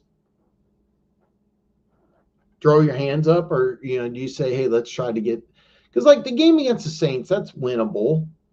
And maybe you beat Pittsburgh on Thursday, you go into Denver, maybe you're around 500. I don't know. For those of you who don't know, Keaton Talk Sports has a fantastic YouTube channel. He is my special guest on Mondays. He will be joining me for the final hour of Afternoon Delight on Monday. So make sure you subscribe to Keaton Talk Sports, and he'll be on Monday, so you can talk to him about he'll have a lot of things to talk about, including the fact that Keaton Talk Sports is a huge Chiefs fan. Actually, he's a Patriots fan, but yeah. By the way, after losing to both Denver and the Raiders, like, we're not going to overlook either one of those teams this year. You know as well as I do, the Raiders defensive back on Patrick Mahomes a bitch. Like, oh boy. World Clips, thanks, brother, man. Well, thank you for all your hard work. I was just wondering what can I get for Calvin Ridley, or what I should do with him. That's a real tough one, man. I mean, he's been so disappointing. Oh God, I want to talk about this in some detail, because the answer is yes. All right. let me go with Calvin Ridley because I want to help you win your fantasy league, and we need more Texans fans here. There was a guy who used to be a regular, and I haven't seen him in a while, but he was a guy that was coming on. He was a Texans fan. It was funny when he was coming on. It was right in the middle of that David Coley, Lovie Smith era, and I wish I could hear from him because the number one team in the AFC that I would look at right now would be the I want to touch base on this. Let me focus on this because I want to dive into this quite a bit. All right. Ridley's tough. Ridley is really, really, really tough. This is a situation where you're selling low. Now, you have a good matchup against the Colts. I mean, the Colts defense is bad. You have a chance where, he may have a good week. And by the way, if he does have a good week, then I would strongly consider, if he has a good week, I would strongly consider moving him then. But what did he do last week? 1 catch, 5. Oh my God, I didn't know it was this bad. There's a chance he has a good week. Okay. Very, very good chance he has a good week against bad defense. By the way, they have a bye. You have to figure out if they're going to be any better or not. Okay. Even though he's a big name, even though he signed a lot of money, you might want to consider just dropping him. Can you trade him for anything? It's only if he does something this week. Is there a chance that after the bye, maybe Levis and the offense got things worked out? Maybe. I mean, I didn't look at the numbers. I know you can't do any worse. So Tyler Boyd, maybe he's available. I have no idea. Tyler with Calvin Ridley, you're hoping I wouldn't play him this week, but what you're hoping is he does something because he's a big name. You may be able to trade him and get something, anything. Let me know. Let me know. I mean, obviously, don't play him. If he doesn't do anything this week, you may want to consider dropping him. I don't know what's going to be available in the waiver wire in your league, but you may want to scour the waiver wire. Tyler Boyd, another Texans receiver, he may be available. There may be some other options at other positions. All right, I do want to touch the base on this because there's a blueprint to beat Kansas City. Okay, there is a blueprint to beat Kansas City, and it stems with one basic thing. You have to pressure Mahomes with 4. And the Jets front 4, which is pretty good, and the Texans front 4, which is really good, and Pittsburgh, which has a really good front 4. They can put pressure on Mahomes with just 4. That's the key. All right. If you have to blitz to beat the Kansas City Chiefs, you're going to lose. Patrick Mahomes is too good. The offense is too well coached. But one thing about Patrick Mahomes is that every single game this year he's thrown a pick. He will throw some picks. He will make mistakes. Do I think he's the best player in the National Football League? Yeah, I do. The Texans, by the way, I'm a huge Danielle Hunter fan. Huge Danielle Hunter fan. The Texans are one of the few teams in the NFL that could pressure Mahomes with 4 and put 7 in the coverage. Because here's what you got to do. You got to put pressure on Mahomes with just 4. You got to be able to do that. Texans can do that. You got to win the turnover battle. And you got to put up points. All right. Last year, they won the AFC championship game 17-10.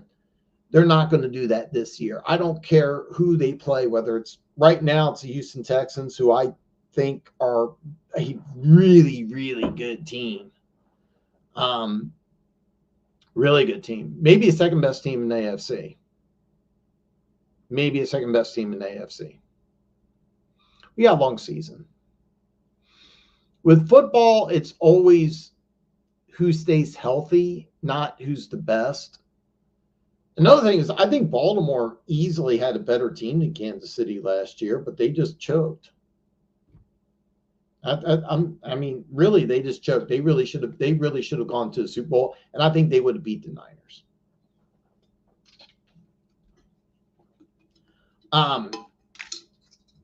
Put pressure on Mahomes with 4. Win the turnover battle and score some points. I know it sounds very simple and it sounds very basic, but those are the 3 things you absolutely have to do to beat the Kansas City Chiefs. And as the Chiefs proved, they can win on the road and they can win at home. But if you're playing them at Arrowhead, it's going to be a little more difficult, but not impossible. And by the way, CJ Stroud's as good as anybody. Nico Collins, Diggs, Tank Dell, if you get Mixon back. Yeah, the Texans are right now, like, when I look at teams that can beat Kansas City, 3 teams really stand out. The Jets, because I think that wide 9 defense could cause some problems. I watched the Jets play Kansas City last year. That defense, the Chiefs got up to a 17-0 lead, barely hung on. The Jets defense caused some real problems. Of course, they're doing some, the head coach getting fired and everything. I could see a team like Pittsburgh just trying to play an ugly game where, control the clock, run the ball. TJ Watt has to have a monster game. I could see like an upset, like let's say the Chiefs get the 2 seed, Pittsburgh gets a 7 seed. I could see something like that where the Chiefs are just kind of looking ahead. I could see something like that. But the Houston Texans look like the team that has kind of the perfect blueprint to beat Kansas City, to be honest with you. The defense would pressure Mahomes with 4. That back 7 would have to be able to make some plays. And they got players that can make some plays. They have some really good players that can make some plays. And then what they would have to do is be able to put some points up on the board. And they have a trio of good receivers. If you're a Texans fan, you have to be really, really excited because what you're building there is really good. I had a huge man crush on Nico Collins. I wanted him to be a Chief. So great. I woke up to HQ. I hope to hear back from you, man. Let me know how you do. Let me know how you do. I hope to hear from you Monday.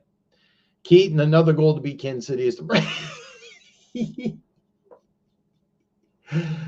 Hey, I'll end that on a good note. Keaton, man, I can't wait to see you on Monday. Guys, that's it. Thank you so much for joining Afternoon Delight. I hope I made your day a little more fun-filled. I hope they've released some stress off that workday. I hope you all have a great weekend. By the way, if I didn't get a chance to answer your question or you have some more questions, you can drop a comment in this video. You can message me on Twitter. You can message me on Instagram. You can also go old school, email me, dantalksfootball@yahoo.com. I will get to you later tonight or tomorrow. You can also message me on Saturday. But if you try to get hold of me Sunday, all my devices are shut off. I will be incommunicado from Sunday morning till Sunday night. If you get a hold of me Saturday, I'll probably get back to you late Saturday. But there'll be a time Saturday morning or Sunday morning, like, my time, like 2, 3 in the morning. All of my devices shut down. I'm going to watch as much football as possible. But question today, question tomorrow. Get your questions in early if you can. And hope to see you all back on Monday.